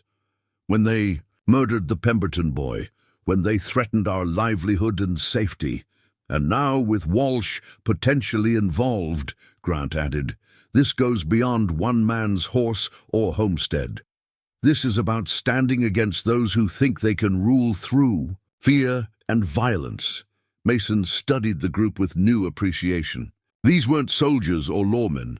They were ordinary townsfolk, merchants and farmers, yet here they stood, willing to risk themselves against an adversary whose reach and ruthlessness they could scarcely imagine. "You understand what you're volunteering for?" he asked. "Walsh isn't some common outlaw. If he's truly behind the Red River Gang, he has resources, connections. He'll have no qualms about eliminating anyone who stands in his way." Daniel Reed spat decisively into the dirt. "All the more reason not to face him alone." A murmur of agreement rippled through the assembled men. Harriet folded her arms across her ample bosom, her expression daring Mason to refuse their help. After a moment's consideration, Mason nodded slowly. "Very well, but we do this my way, organized, disciplined. This isn't a social gathering. It's a defensive position against potential attack." The relief on some faces suggested they had expected him to refuse outright. With newfound purpose, the group began unloading supplies from Harriet's wagon and the pack horses that had accompanied them. Mason wasted no time establishing a command structure. Thomas Grant, with his military background, would oversee the men on the north perimeter. Daniel Reed, whose size and strength were assets in close quarters, would organize the defense of the barn and surrounding structures. Howard Fletcher, whose meticulous nature suited him for the task, would inventory and distribute supplies. As the men dispersed to their assigned tasks, Harriet approached Mason privately. "Elijah wanted to come himself, but he's needed in town. The telegraph's been buzzing non-stop since word got out about Crawford." Mason nodded, understanding. "Any news of the missing deputy or Evans?" "Nothing confirmed," she replied. "But there are rumors. A station master in Granite Pass reportedly saw 3 riders matching their description heading north yesterday evening. And there's talk that Carlton Walsh himself is returning early from Helena." This last piece of information gave Mason pause. Walsh maintained a sizable estate outside Helena, the territorial capital, where he conducted much of his business and political maneuvering. His sudden return to the Rivers Bend area could indicate anything from innocent coincidence to direct involvement in recent events. "Elijah's message for you," Harriet continued, withdrawing a folded paper from her pocket, "said to deliver it personally. No one else was to see it." Mason accepted the note, breaking the sheriff's wax seal and scanning its contents. Mason, territorial. Marshal Johnson arrives tomorrow, not next week, as previously expected. Suggests intervention from higher authority, perhaps Walsh's influence being countered. Johnson brings documentation connecting the Red River Gang to larger operations. I want to meet you privately before official proceedings begin. Midnight. Saloon, backroom 9 p.m. tomorrow. Come armed but inconspicuous. Trust no one until we've spoken. EP. The message was exactly the sort of cautious communication Mason would expect from Sheriff Parker under the circumstances. The accelerated arrival of the territorial marshal suggested the situation had drawn attention beyond local law enforcement. Potentially a positive development, but also a complication. Mason pocketed the note and turned his attention back to the immediate concerns of securing Clearwater Ranch. By nightfall, the property had been transformed into a surprisingly effective defensive position. Lookouts were posted at strategic points with clear lines of sight to all approaches. The main house and barn had been reinforced, firing positions established and communication protocols put in place. As Mason conducted a final inspection of their preparations, Thomas Grant fell into step beside him. Reminds me of setting up forward camps during the Apache campaigns, the former Army scout observed. Though I'd wager your Confederate experience was similar. Mason nodded non-committally. He had rarely discussed his wartime activities, even with those who had served on the same side of the conflict. Men are curious about you, Grant continued after a moment. The ghost stories are circulating again. Some are embellished beyond recognition, but the core truth remains. You were something extraordinary during the war. The war's long over, Mason replied curtly. Grant smiled faintly. Perhaps. But if Walsh comes for you, if his men attack this place, these volunteers will be looking to the ghost for leadership, not just Mason Everett the rancher. The observation struck closer to home than Mason cared to admit. The events at Devil's Throat had awakened something he'd believed long buried. The tactical mind, the cold precision, the lethal efficiency of the man he had once been. Part of him had welcomed its return, like greeting an old friend. Another part feared what its resurgence might mean for the life he had built since the war. They'll have whatever leadership the situation demands, he said finally. For now, let's hope our precautions prove unnecessary. But as Mason completed his rounds and returned to the main house, he found himself mentally preparing for what seemed an inevitable confrontation. Walsh's organization had suffered a significant blow with the destruction of Blackwood's crew. They would not allow such a setback to go unanswered. The only questions were when they would strike and how. Dawn broke over Clearwater Ranch without incident, though the night had not been entirely peaceful. False alarms had disturbed the volunteers twice, once when a deer startled a nervous lookout, and again when a wolf's howl too close to the perimeter had set everyone on edge. Mason had slept little, moving between observation posts throughout. The night, offering guidance and reassurance where needed. Now, as morning light illuminated the surrounding landscape, he stood on the porch with a cup of coffee, studying the terrain with experienced eyes. Midnight grazed nearby, seemingly unconcerned by the unusual activity around the ranch. The stallion's calm demeanor provided Mason with a measure of reassurance. The horse's instincts for danger had proven reliable in the past. Harriet emerged from the house bearing a tray of biscuits and bacon, her practical nature having transformed her into the encampment's unofficial quartermaster. The men need proper feeding if they're to stay alert, she declared, setting down her burden on a makeshift table. And so do you, Mason Everett. Don't think I haven't noticed you've barely touched food since yesterday. Mason accepted a plate, with a nod of thanks, knowing better than to argue. As they ate, Harriet studied him with shrewd eyes. "You're planning something," she observed. "Something beyond this defensive position." Mason raised an eyebrow. "What makes you say that? 20 years I've known you. You're not a man to simply wait for trouble to find him. You go to meet it, head on." There was no point denying what she had already discerned.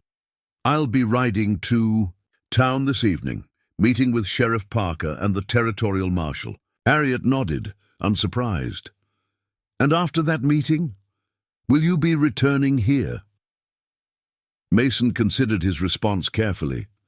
The truth was, his next steps would depend entirely on what information the Territorial Marshal provided. If Walsh's connection to the Red River Gang could be proven through legal channels, the proper course would be to support those efforts. If not, "I'll do what's necessary," he said finally, "to end this threat permanently."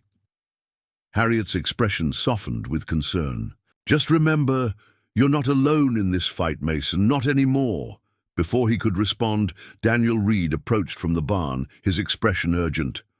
"Rider coming in from the South Road, moving fast." Mason was on his feet, instantly field, glass in hand. Through the lens, he identified the approaching horseman as William Hayes, Sheriff Parker's young deputy. The man's mount was lathered with sweat, suggesting a hard and hurried journey. By the time Hayes reached the ranch yard, most of the volunteers had assembled, weapons ready but not aimed. Mason met the deputy as he dismounted, noting the young man's disheveled appearance and obvious exhaustion. "Mr. Everett," Hayes gasped, barely catching his breath. "Sheriff Parker sent me. There's been developments." Mason guided him to a seat on the porch steps. "Catch your breath, then report." After a moment and a grateful sip from the canteen Harriet provided, Hayes continued. "Territorial Marshal Johnson arrived early this morning. He was meeting with the sheriff when a telegram came in from Helena. Horace Stanley, the missing deputy, has been found." "Alive?" Mason asked. Hayes shook his head grimly. "Dead. Body discovered in a ravine outside Helena, throat cut just like Crawford's." The news was unwelcome but not entirely surprising. If Stanley had been coerced or bribed into helping with Evan's escape, his usefulness would have ended the moment they were clear of River's Bend. "There's more," Hayes continued. "The telegram mentioned that Stanley was found with a document in his pocket, a partial ledger showing payments from Walsh Enterprises to various individuals, including Victor Blackwood. This was significant, the first concrete evidence linking Walsh to the Red River Gang." "The sheriff has this ledger now?" "No, sir. It's being brought by courier, expected to arrive with the evening stage." "But—" Hayes hesitated, his young face troubled. "There's talk that Walsh himself has returned from Helena. His estate outside town is showing unusual activity. Riders coming and going at all hours, extra guards posted." Mason processed this information quickly. If Walsh had indeed returned and was gathering his forces, it suggested he was preparing, either to flee the territory or to eliminate those who threatened his operation. Either scenario required action sooner rather than later. "The sheriff believes the meeting tonight is more urgent than ever," Hayes concluded. "He wants to coordinate efforts between his office, the territorial marshal, and, well, you, sir." Thomas Grant, who had been listening nearby, stepped forward. "What about us? These men didn't come here just to stand guard while the real action happens elsewhere." The question reflected a sentiment Mason had observed growing among the volunteers, a desire not merely to defend one homestead, but to take the fight directly to those responsible for the region's suffering. It was both admirable and potentially problematic. "Your presence here serves a vital purpose," Mason told them. "If Walsh knows about this gathering, he might see Clearwater Ranch as a softer target than confronting law enforcement directly. You're not just protecting my property, you're protecting a potential rallying point, a fallback position if things go wrong in town." This explanation seemed to satisfy most of the men, though Grant remained skeptical. And if Walsh moves against you in River's Bend, what then? Then Sheriff Parker and the territorial marshal will handle it according to the law, Mason replied. The statement sounding hollow even to his own ears. Grant snorted softly. The law hasn't exactly proven effective against the Red River Gang so far. Mason couldn't argue the point. Instead, he turned his attention back to Deputy Hayes. Tell the sheriff I'll be there as planned. 9 o'clock, back room of the Midnight Saloon. As Hayes departed to deliver the message, Mason began making his own preparations for the evening's meeting. First and foremost was the question of midnight, whether to leave the stallion at the ranch under the volunteers' protection or to bring him to town. After consideration, Mason decided Midnight would accompany him.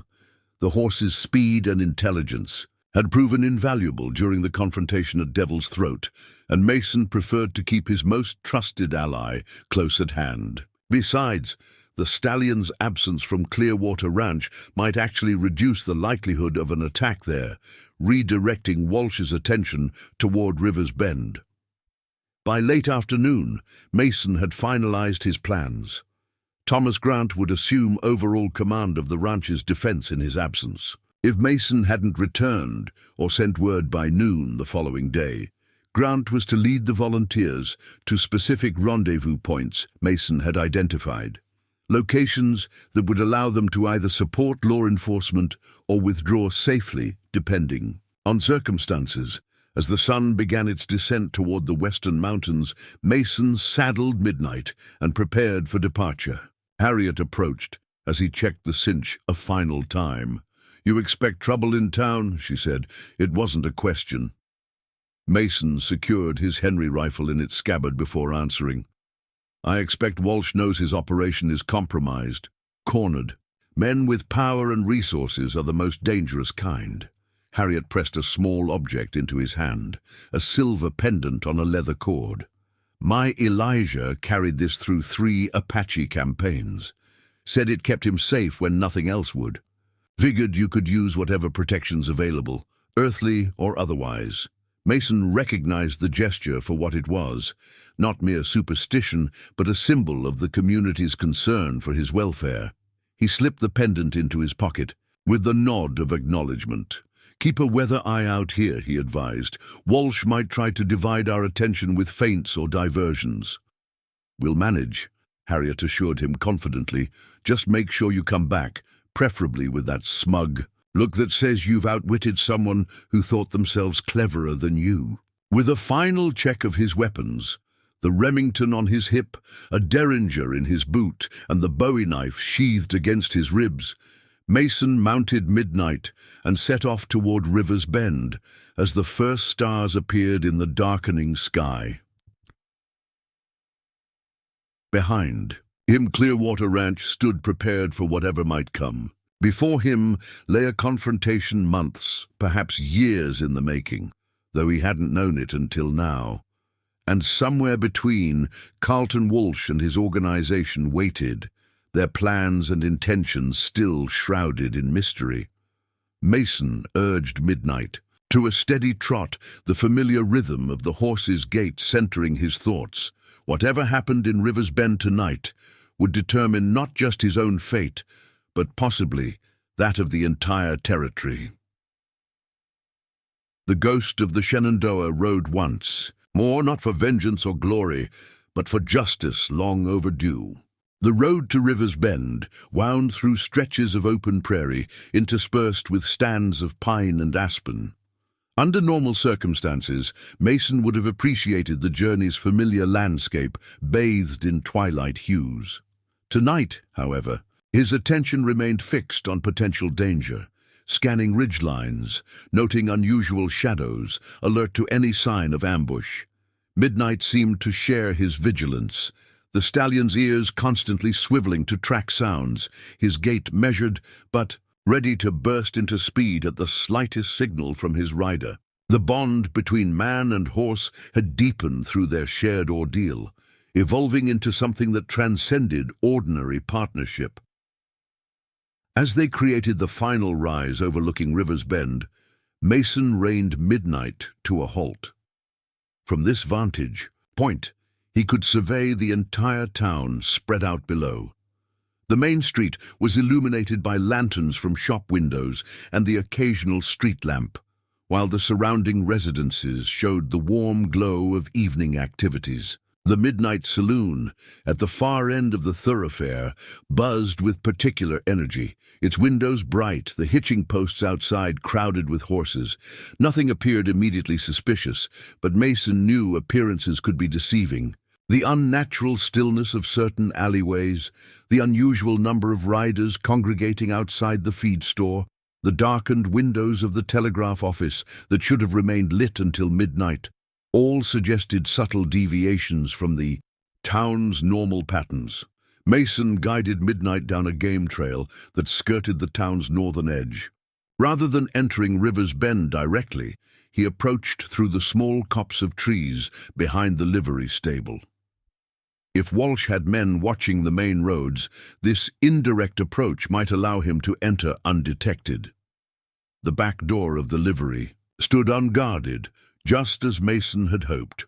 Dismounting, he led Midnight silently into the darkened structure, moving with practiced stealth despite his bad leg. Inside, the familiar smells of hay, horse, and leather greeted them, along with the soft nickering of the stabled animals. "Who's there?" came a nervous voice from the tack room. Robert Miller, the liveryman, emerged with a lantern held high, a pitchfork clutched defensively in his other hand. "Just me, Miller," Mason replied quietly, stepping into the circle of light. The liveryman sagged with visible relief. "Mr. Everett, didn't expect you'd come through the back way." He glanced at Midnight, then back to Mason with knowing eyes. "Though I suppose these aren't ordinary circumstances." "They aren't," Mason confirmed. "Town seems unusually active tonight."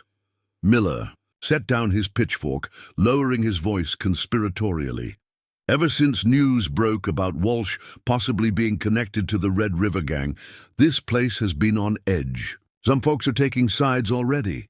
Those who've benefited from Walsh's business interests against those who've suffered from the gang's activities." This development concerned Mason. Community division was exactly what Walsh would exploit if confronted. The territorial marshal's arrival hasn't calmed tensions. "Quite the opposite," Miller replied.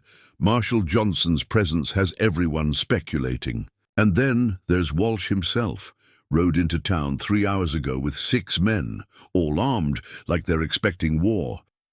They've taken rooms at the Grand Hotel, though Walsh himself has been meeting with various businessmen at his private office above, the assayer's office." Mason absorbed this information, mentally adjusting his plans. Walsh's presence in town rather than at his estate suggested confidence. Either he believed himself untouchable despite recent events, or he had preparations in place that gave him security despite the legal authorities closing in. "I need you to stabilize Midnight somewhere out of sight," Mason said, reaching into his pocket for payment.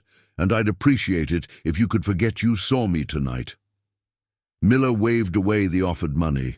"No charge for the hero who broke the Red River Gang.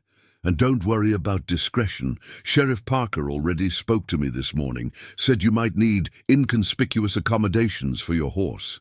The liveryman led them to an isolated stall at the rear of the building, partially concealed behind stacked hay bales. "No one will notice him here unless they're specifically looking, and I'll be sleeping in the tack room tonight, so no one's getting past me without a fuss." Mason thanked him, taking a moment to ensure Midnight was comfortable before preparing to depart. The stallion seemed to sense the gravity of the situation, standing quietly as Mason checked his tack one final time, ensuring it would be ready for a quick departure if necessary. "I'll be back soon, boy," Mason told him softly, stroking the white blaze between his eyes. "Stay alert." Exiting through the livery's side door, Mason made his way toward the Midnight Saloon via a circuitous route through back alleys. The town's unusual activity became more apparent as he moved, unfamiliar faces watching from shadowed doorways, small groups of men conversing in hushed tones, an atmosphere of anticipation hanging in the evening air. At the rear entrance of the saloon, a burly man Mason recognized as one of Thomas Grant's employees stood guard. Upon seeing Mason, he nodded respectfully and stepped aside, opening the door without a word. Inside, the narrow hallway led past the storeroom to a small private parlor typically reserved for high-stakes poker games. Sheriff Parker and another man, presumably Territorial Marshal Johnson, were already present, conversing quietly over a map spread across the table. Both looked up as Mason entered, Parker with evident relief, Johnson with undisguised curiosity. "Right on time," Parker said, crossing to secure the door behind Mason. "Mason Everett, this is Territorial Marshal Andrew Johnson." Johnson rose to his full height, a lean, hard-looking man in his 50s with steel-grey hair and the watchful eyes of someone who had seen his share of frontier violence. His handshake was firm, his assessment of Mason swift and thorough. "The famous ghost of the Shenandoah," Johnson remarked. "Your reputation precedes you, both the old stories and the new ones. That business at Devil's Throat has already become legend across 3 territories." Mason acknowledged the statement with a slight nod, neither confirming nor denying the connection to his wartime moniker. "I understand you have information regarding Carlton Walsh." Johnson gestured to the table, where various documents lay organized in neat piles. More than just information. Evidence, ledgers, correspondence, witness testimonies, all pointing to Walsh as the mastermind behind not just the Red River Gang, but similar operations throughout the Northern Territories. Mason scanned the materials with interest. "How long have you been building this case?" "Nearly a year," Johnson admitted. "Walsh is careful, insulating himself through layers of intermediaries. Victor Blackwood was just one lieutenant in a much larger organization. We've been tracking their activities from Canada to Colorado, gradually assembling the pieces." Parker leaned against the wall, arms folded across his chest. "Tell him about the timber contracts, Andrew." Johnson's expression hardened. "Walsh has been using his legitimate businesses to mask an extensive criminal empire. The timber contracts with the territorial government provided perfect cover for moving men and materials throughout the region. His mining interests gave him access to blasting powder and weapons. His railroad investments allowed him to transport stolen goods across territorial lines. "And the horse thefts?" Mason prompted. "Part of a larger pattern," Johnson explained. "The stolen horses, especially premium stock like your Midnight, were being moved north to Canada for sale to wealthy buyers, with Walsh taking a substantial cut of every transaction. But it goes deeper than simple theft and resale." The marshal pulled a specific document from the pile, sliding it toward Mason. "Walsh has been systematically undermining smaller ranchers and farmers throughout the territory. The Red River Gang's activities weren't random. They targeted properties that Walsh wanted to acquire for his expanding interests, frighten the owners, destroy their livelihoods, then have his agents offer to buy the land at a fraction of its value." Mason examined the document, a map of the territory with properties marked in red, including Clearwater Ranch. "My place is marked. I've never received an offer." "You would have," Parker interjected. "After Midnight was taken, after you'd been properly softened up." "That's the pattern we've identified. Walsh's land acquisition company typically approaches victims within weeks of a Red River Gang raid. The pieces aligned with disturbing clarity in Mason's mind. Walsh wasn't merely a criminal opportunist. He was orchestrating a calculated campaign to consolidate power and property throughout the territory. The Red River Gang served as his enforcers, pressuring holdouts who refused to sell, eliminating witnesses who might connect him to illegal activities. "What's your plan?" Mason asked, directing the question to Johnson. You clearly have enough evidence to move against Walsh. The marshal exchanged a glance with Parker before responding. That's where complications arise. Walsh has connections in Helena, political friends, business partners, even a judge or two in his pocket. Moving against him requires absolute precision. One misstep, one piece of evidence mishandled, and he walks free, possibly with enough influence remaining to retaliate against those who tried to bring him down. Which brings us to tonight, Parker added. The courier arriving on the evening stage is bringing the final piece we need. Walsh's private ledger, which explicitly connects him to payments made to the Red River Gang and other criminal enterprises. Mason processed this information thoughtfully. And Walsh knows about this courier. Johnson nodded grimly. Almost certainly, the ledger was discovered by one of our agents who infiltrated Walsh's Helena office. The agent managed to get the document to a trusted courier, but we have to assume Walsh was alerted to the breach. His sudden return to River's Bend can't be a coincidence. So he'll try to intercept the stage, Mason concluded. He already has men positioned along the road, Parker confirmed, which is why we sent a decoy stage earlier this afternoon, empty. Except for armed deputies concealed inside. The real courier is arriving by a different route entirely. This level of strategic planning impressed Mason, suggesting that both Parker and Johnson were more formidable than their unassuming appearances might indicate. Where is the actual courier now? Johnson checked his pocket watch. Should be approaching the North Ridge Trail if all went according to schedule. One of my most trusted agents, traveling alone on horseback, using the old mining road that hasn't seen regular traffic in years. Walsh won't have overlooked that possibility, Mason cautioned. A man who's built an enterprise this extensive thinks of contingencies, which is precisely why we need your help, Johnson stated plainly. We're short-handed, with deputies committed to the decoy operation. We need someone who knows the terrain and can move unseen to rendezvous with our courier and ensure the ledger reaches town safely. The request made strategic sense. Mason's knowledge of the local landscape, combined with his particular skills, made him well suited for such a mission. Yet he sensed there was more to the situation than Johnson had revealed. There's something you're not telling me, Mason observed, his gaze moving between the two men. What else is happening tonight? Parker sighed, recognizing that Mason wouldn't be satisfied with half-truths. While the focus is on the courier and the ledger, we're positioning men to arrest Walsh and his key associates. Once the document is secured, Johnson has the authority to move immediately. A two-pronged approach, Mason nodded approvingly. Secure the evidence while simultaneously removing Walsh's ability to interfere.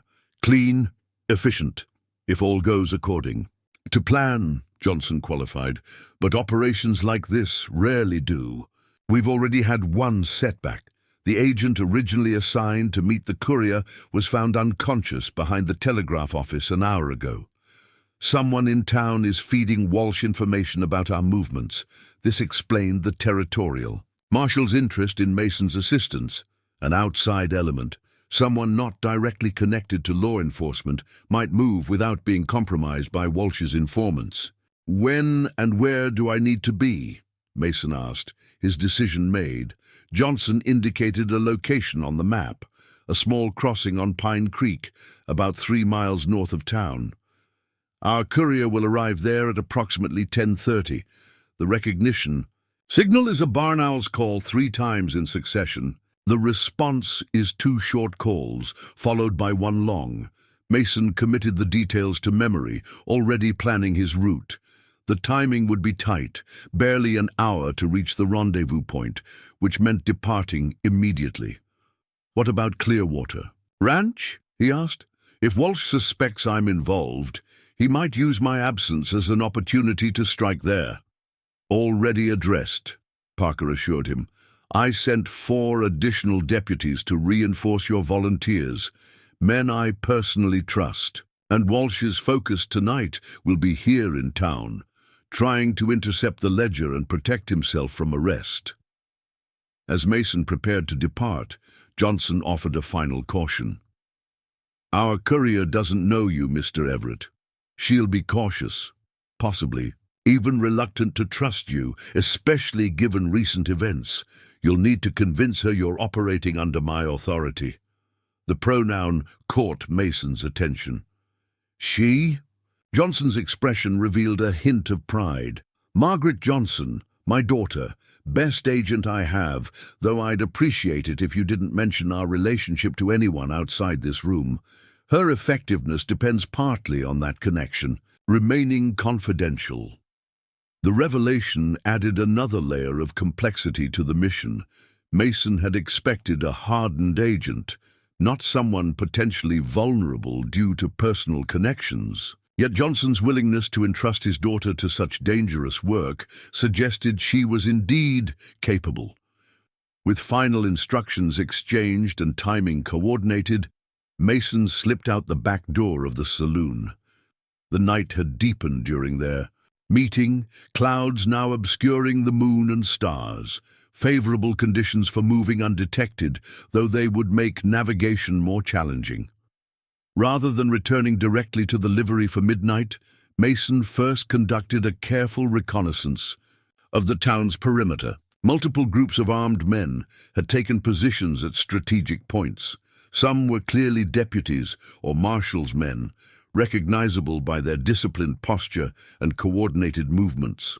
Others operated with less precision but greater numbers, suggesting Walsh's hired guns preparing for the coming confrontation.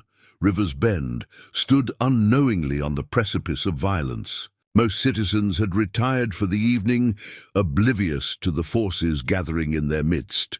By morning, the balance of power in the territory might be irreversibly altered, either through Walsh's defeat and arrest, or through his triumph over the forces of law that sought to contain him.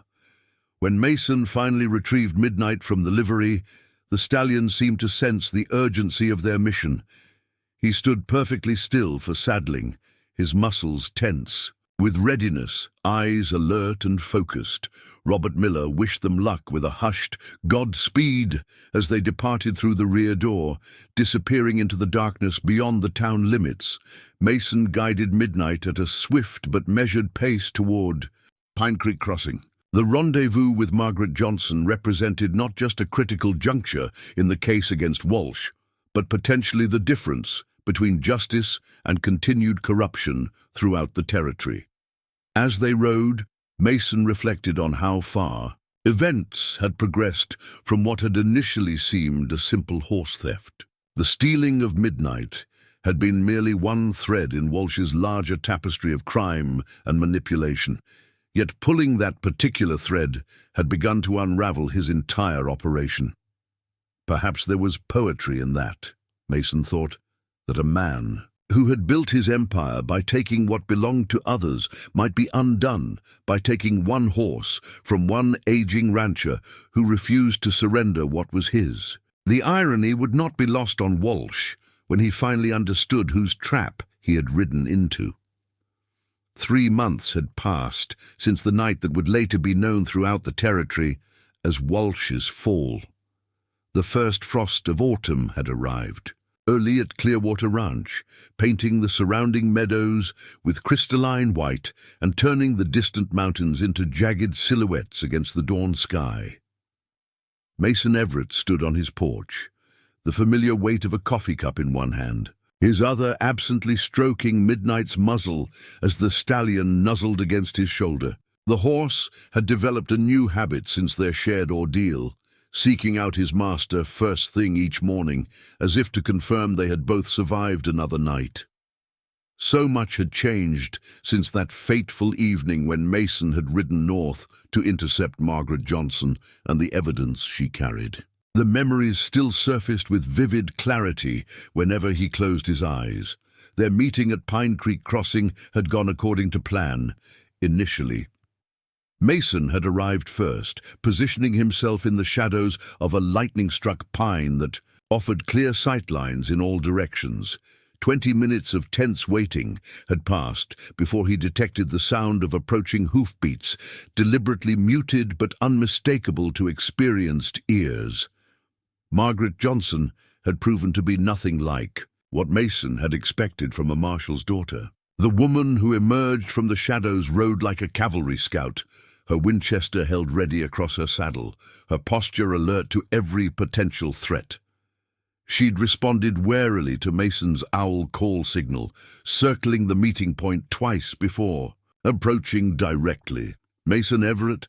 she'd asked, her voice carrying the same steel as her father's, though pitched higher. "Your father sent me," Mason had confirmed, stepping into a shaft of moonlight to make himself visible. "The situation in town has become complicated." Their exchange had been brief, but informative. Margaret confirming she had the ledger secured. In the specially designed pocket within her saddle, Mason updating her on the changes to the original plan. They had agreed to approach River's Bend from the northeast, using the old mining trail that would allow them to enter town near the jailhouse where Marshal Johnson had established his command post. Neither had anticipated the ambush waiting at Blackwater Bridge. Walsh's men, at least 8 of them, had positioned themselves with tactical precision, clearly expecting their quarry to use that specific route. The first shots had come without warning, splintering wood inches from Margaret's head as they crossed the narrow bridge spanning a deep ravine. What followed had been a masterclass in the combat techniques that had earned Mason his wartime reputation. With Margaret pinned down at one end of the bridge, Mason had used midnight speed and his own marksmanship to create a diversion, drawing fire while simultaneously eliminating 3 of Walsh's gunmen in rapid succession. "Circle back," he'd shouted to Margaret during a lull in the shooting. "Use the creek bed. I'll meet you at the split oak." She'd proven her father's confidence well-founded, executing the maneuver with precision despite continued gunfire. Mason had provided covering fire until she was clear, then unleashed midnight's full speed, the stallion seeming to anticipate his rider's needs before commands were given. Together they'd cut through Walsh's perimeter, Mason firing with cold efficiency, as Midnight navigated the treacherous terrain with supernatural sure-footedness. By the time they reunited with Margaret at the designated location, only 3 of Walsh's ambushes remained in pursuit. What Mason hadn't known, couldn't have known, was that the ambush at Blackwater Bridge was merely one component of Walsh's desperate final gambit. While Mason and Margaret had been fighting for their lives north of town, Walsh had launched simultaneous attacks against the jailhouse, the Midnight Saloon, where the original meeting had taken place, and, most significantly, Clearwater Ranch. The ranch attack had ultimately proven Walsh's undoing.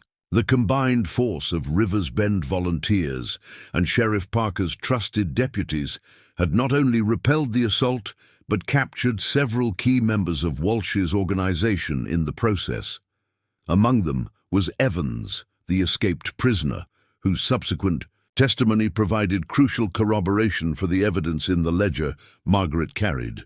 More surprising had been the fierce defense mounted by Harriet Tillman, who had organized the women of River's Bend into an impromptu support unit, providing ammunition, medical care, and even direct fire when one group of attackers had breached the barn. The territorial newspapers would later describe her as the Lioness of Clearwater, a moniker that embarrassed and secretly pleased her in equal measure. The final confrontation had occurred in River's Bend's town square. Walsh himself, realizing his carefully constructed empire was collapsing, had attempted to escape with his remaining loyal men. They'd been intercepted by Marshal Johnson's deputies, leading to a gun battle that left 3 lawmen wounded and 5 of Walsh's men dead. Mason and Margaret had arrived in the midst of this chaos, the ledger still secure, but their path to the jailhouse blocked by ongoing fighting. It was Midnight who had once again proven his extraordinary value, sensing a gap in the gunfire and surging forward at precisely the right moment, carrying Mason through a hail of bullets to the marshals. position while Margaret provided covering fire from behind.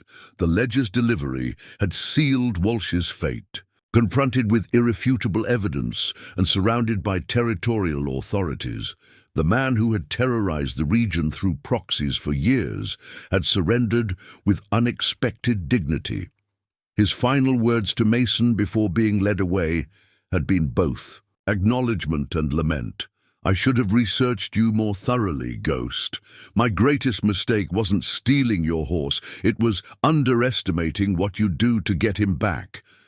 Now, 3 months later, the territory was healing. Walsh awaited hanging in Helena, most of his organization dismantled, his assets seized and redistributed to those who had suffered from his criminal activities. Victor Blackwood had met justice at the end of a rope 2 weeks prior. His execution, attended by representatives from families who had lost loved ones to the Red River Gang's violence. Mason took a sip of his cooling coffee, his gaze drifting to the new construction at the edge of his property. The territorial government, in recognition of his role in bringing down Walsh's organization, had offered a substantial reward. Mason had initially refused, but Margaret Johnson, who had remained in River's Bend to help process the mountain of evidence against Walsh's associates, had convinced him to accept it for a specific purpose. "The territory needs men like you, Mr. Everett," she'd argued during one of her visits to Clearwater Ranch. "Not just to fight, but to teach, to pass on what you know." The result of that conversation now stood nearly complete. A training facility, where Mason would instruct selected territorial lawmen in the tracking and combat techniques he had perfected during and after the war.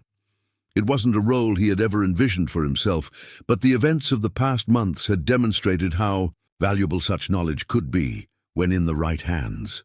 The sound of approaching hoofbeats drew Mason from his reflections. Midnight's ears pricked forward with interest rather than alarm, suggesting the arrival was expected, or at least familiar. Within moments, 2 riders appeared on the main approach, Sheriff Parker and Margaret Johnson, the latter having exchanged her undercover attire for the more practical garb of a frontier woman, though the Colt revolver at her hip remained a constant. "Morning, Mason," Parker called as they neared. "Hope we're not interrupting your contemplation of another perfect day at Clearwater." Mason allowed a rare smile. "Nothing worth contemplating can't wait. Coffee's hot if you're interested." The visitors dismounted, securing their horses near midnight, who acknowledged them with aristocratic tolerance. Margaret approached the stallion, with the respectful caution he commanded, offering her palm for inspection before gently stroking his neck. "He's looking magnificent," she observed. "You'd never know what he's been through." "Horses don't dwell on the past," Mason replied. "A quality humans might do well to emulate." They settled on the porch, the morning sun warming the air enough to make the outdoor seating comfortable despite the frost. Harriet's regular deliveries had left Mason well supplied with not just coffee, but fresh bread and preserves, which he now offered to his guests. "Not just a social call, I take it?" Mason asked after they had eaten, noting the document case Parker had brought with him. The sheriff nodded, his expression turning serious. "Territorial Marshal's office has been compiling the final report on the Walsh case. They've requested your formal statement to complete the record." Mason had expected this. He had provided initial testimony in the days following Walsh's capture, but the complexity of the case, with its dozens of criminal associates and hundreds of victims across multiple territories, had necessitated a thorough documentation process. "There's more," Margaret added, her tone suggesting this additional matter held personal significance.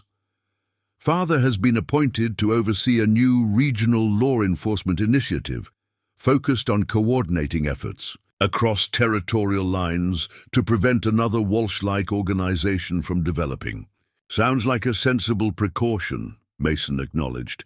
"He wants you involved, Mason," Margaret continued, "not just as an instructor at your new facility, but as a special consultant to the Marshal's office. Your experience, your knowledge of this territory, your particular skills, they would be invaluable." The offer wasn't entirely unexpected. Johnson had hinted at such a possibility during his last visit. Still, Mason found himself hesitating. The events surrounding Midnight's theft and recovery had pulled him back into a world he had deliberately left behind after the war. The question now was whether he could return to the quiet life of a rancher after having reawakened the ghost. "You don't need to decide immediately," Parker assured him, sensing his reservation. "The position would be on your terms, consulting. When needed, but primarily focused on your training role here at Clearwater." Mason nodded appreciatively. "I'll consider it." The conversation shifted to updates on the community's recovery. River's Bend had experienced something of a renaissance in the wake of Walsh's fall. With the threat of the Red River Gang eliminated, new settlers had arrived, businesses had expanded, and a general sense of security had returned to the region. "Thomas Grant's expanding the Midnight Saloon," Parker reported, "adding a proper restaurant section in partnership with Harriet, who's apparently been harboring culinary ambitions for years. And Daniel Reed's smithy can barely keep up with orders," Margaret added. "He's taken on 2 apprentices from Helena." The news pleased Mason, though he kept his expression characteristically reserved. The citizens of Rivers Bend had shown remarkable courage during the conflict with Walsh's organization, standing together when it would have been easier to stand aside. They deserved this prosperity. After completing the necessary paperwork and sharing another cup of coffee, Parker and Margaret prepared to depart. As they mounted their horses, the sheriff paused with a final observation. "You know, you've become something of a legend all over again, Mason. Mothers are telling their children to behave or the ghost will get them. Bit different from the original stories, I suppose." Mason grimaced at this information. "Not sure I like being used to frightened children," Margaret laughed, the sound bright in the crisp morning air. "Oh, it's not fear they're teaching, Mason. It's respect. Respect for someone who stood against corruption when others wouldn't, who protected what was his when the odds seemed overwhelming." Her expression softened. "That's a lesson worth passing on." As their visitors rode away, Mason turned back to Midnight, who had remained close throughout. The conversation, the stallion's intelligent eyes seemed to hold a question. "What do you think, boy?" Mason asked quietly. "Are we ready for another chapter?" Midnight nickered softly, pressing his muzzle against Mason's shoulder in what felt remarkably like encouragement. The months following Walsh's defeat had brought an unexpected peace to Mason's life. The nightmares that had plagued him since the war, memories of ambushes set, men killed, a country torn apart, had gradually subsided. Perhaps it was the reconciliation of his past and present selves, the acknowledgement that the skills he had once used for war could serve justice in times of peace. His gaze drifted to the distant mountains, where the morning sun now illuminated snow-capped peaks. Beyond those mountains lay other territories, other communities vulnerable to men like Walsh, places where the law struggled against wealthy interests and organized criminal enterprises, places where someone with his particular background might make a difference. Decision made, Mason returned to the house to compose his response to Marshal Johnson's offer. The ghost of the Shenandoah would ride again, not as an instrument of war or personal vengeance, but as a guardian of the justice that civilization required to flourish in these still wild lands. 5 years later, a small ceremony took place at Clearwater Ranch. The occasion was the graduation of the first class of territorial marshals specially trained in Mason's tracking and intervention techniques. 24 men and, remarkably, 3 women stood at attention as Mason conducted his final inspection, At 69, Mason's hair had turned completely white, and his limp had become more pronounced. Yet his eyes remained sharp, his mind unclouded. By age, his standards uncompromisingly high. These graduates had earned their certification through 18 months of rigorous training, learning not just how to track and fight, but when such skills should be employed and, equally important, when they should be withheld. Among those observing the ceremony were familiar faces from River's Bend: Sheriff Parker, now approaching retirement; Harriet Tillman, whose cooking had sustained countless trainees; Thomas Grant, Daniel Reed, and many others who had stood with Mason during the confrontation with Walsh's organization. Also present was Margaret Johnson, no longer just the marshal's a daughter, but a deputy marshal in her own right, partly due to her role in bringing down Walsh, and partly due to the territory's evolving recognition that talent for law enforcement wasn't confined to one gender. She had become one of Mason's most valued collaborators, bringing her father's strategic thinking and her own formidable skills to the training program. As Mason presented each graduate with their certificate, Midnight watched from a specially constructed viewing area. The stallion had reached the venerable age of 17, his muzzle now flecked with grey, but his bearing still regal, his spirit undiminished. He remained Mason's constant companion, having earned a reputation among trainees as an uncannily accurate judge of character. When the formal proceedings concluded, Mason took a moment alone with Midnight while the graduates celebrated with their families. Stroking the horse's neck, he reflected on the path that had led them here, how the theft of one horse had ultimately transformed not just his life, but the entire approach to law enforcement across the territory. "We did all right, didn't we, boy?" he murmured. Midnight nickered softly in agreement, pressing his muzzle against Mason's chest in the gesture that had become their private affirmation. From a distance, Margaret observed the quiet moment between man and horse with understanding. She approached only when Mason looked up, acknowledging her presence with a nod. "Another successful class," she remarked. "Father says reports from the field show your graduates outperforming all other marshals in complex cases." "They should," Mason replied matter-of-factly. "They've been trained to think beyond badges and wanted posters, to understand the terrain, both physical and human." Margaret smiled, recognizing the philosophy that had come to define Mason's approach. "The next session begins in 3 weeks. 20 new recruits, including that promising candidate from Wyoming you identified." Mason nodded, his thoughts already turning to the challenges the new class would present. The work had given him purpose beyond anything he had expected in the twilight of his life. Each graduate who carried his teachings into the field extended the impact of what had begun as a personal quest for justice. "I've been meaning to ask," Margaret said, her tone shifting to one of curiosity, "of all the lessons you teach, which do you consider most important?" Mason considered the question carefully, his hand still resting on Midnight's neck. "That justice isn't found in confrontation alone," he answered finally. "It's in preparation, patience, understanding your adversary so completely that you can predict their movements before they make them." He glanced at Midnight, a rare smile softening his weathered features. "And sometimes it's recognizing that what appears to be your greatest vulnerability can become your greatest strength, if you're willing to risk what matters most to protect what truly matters." The stolen horse that had led unwitting bandits into an ambush had ultimately led Mason Everett to his true purpose.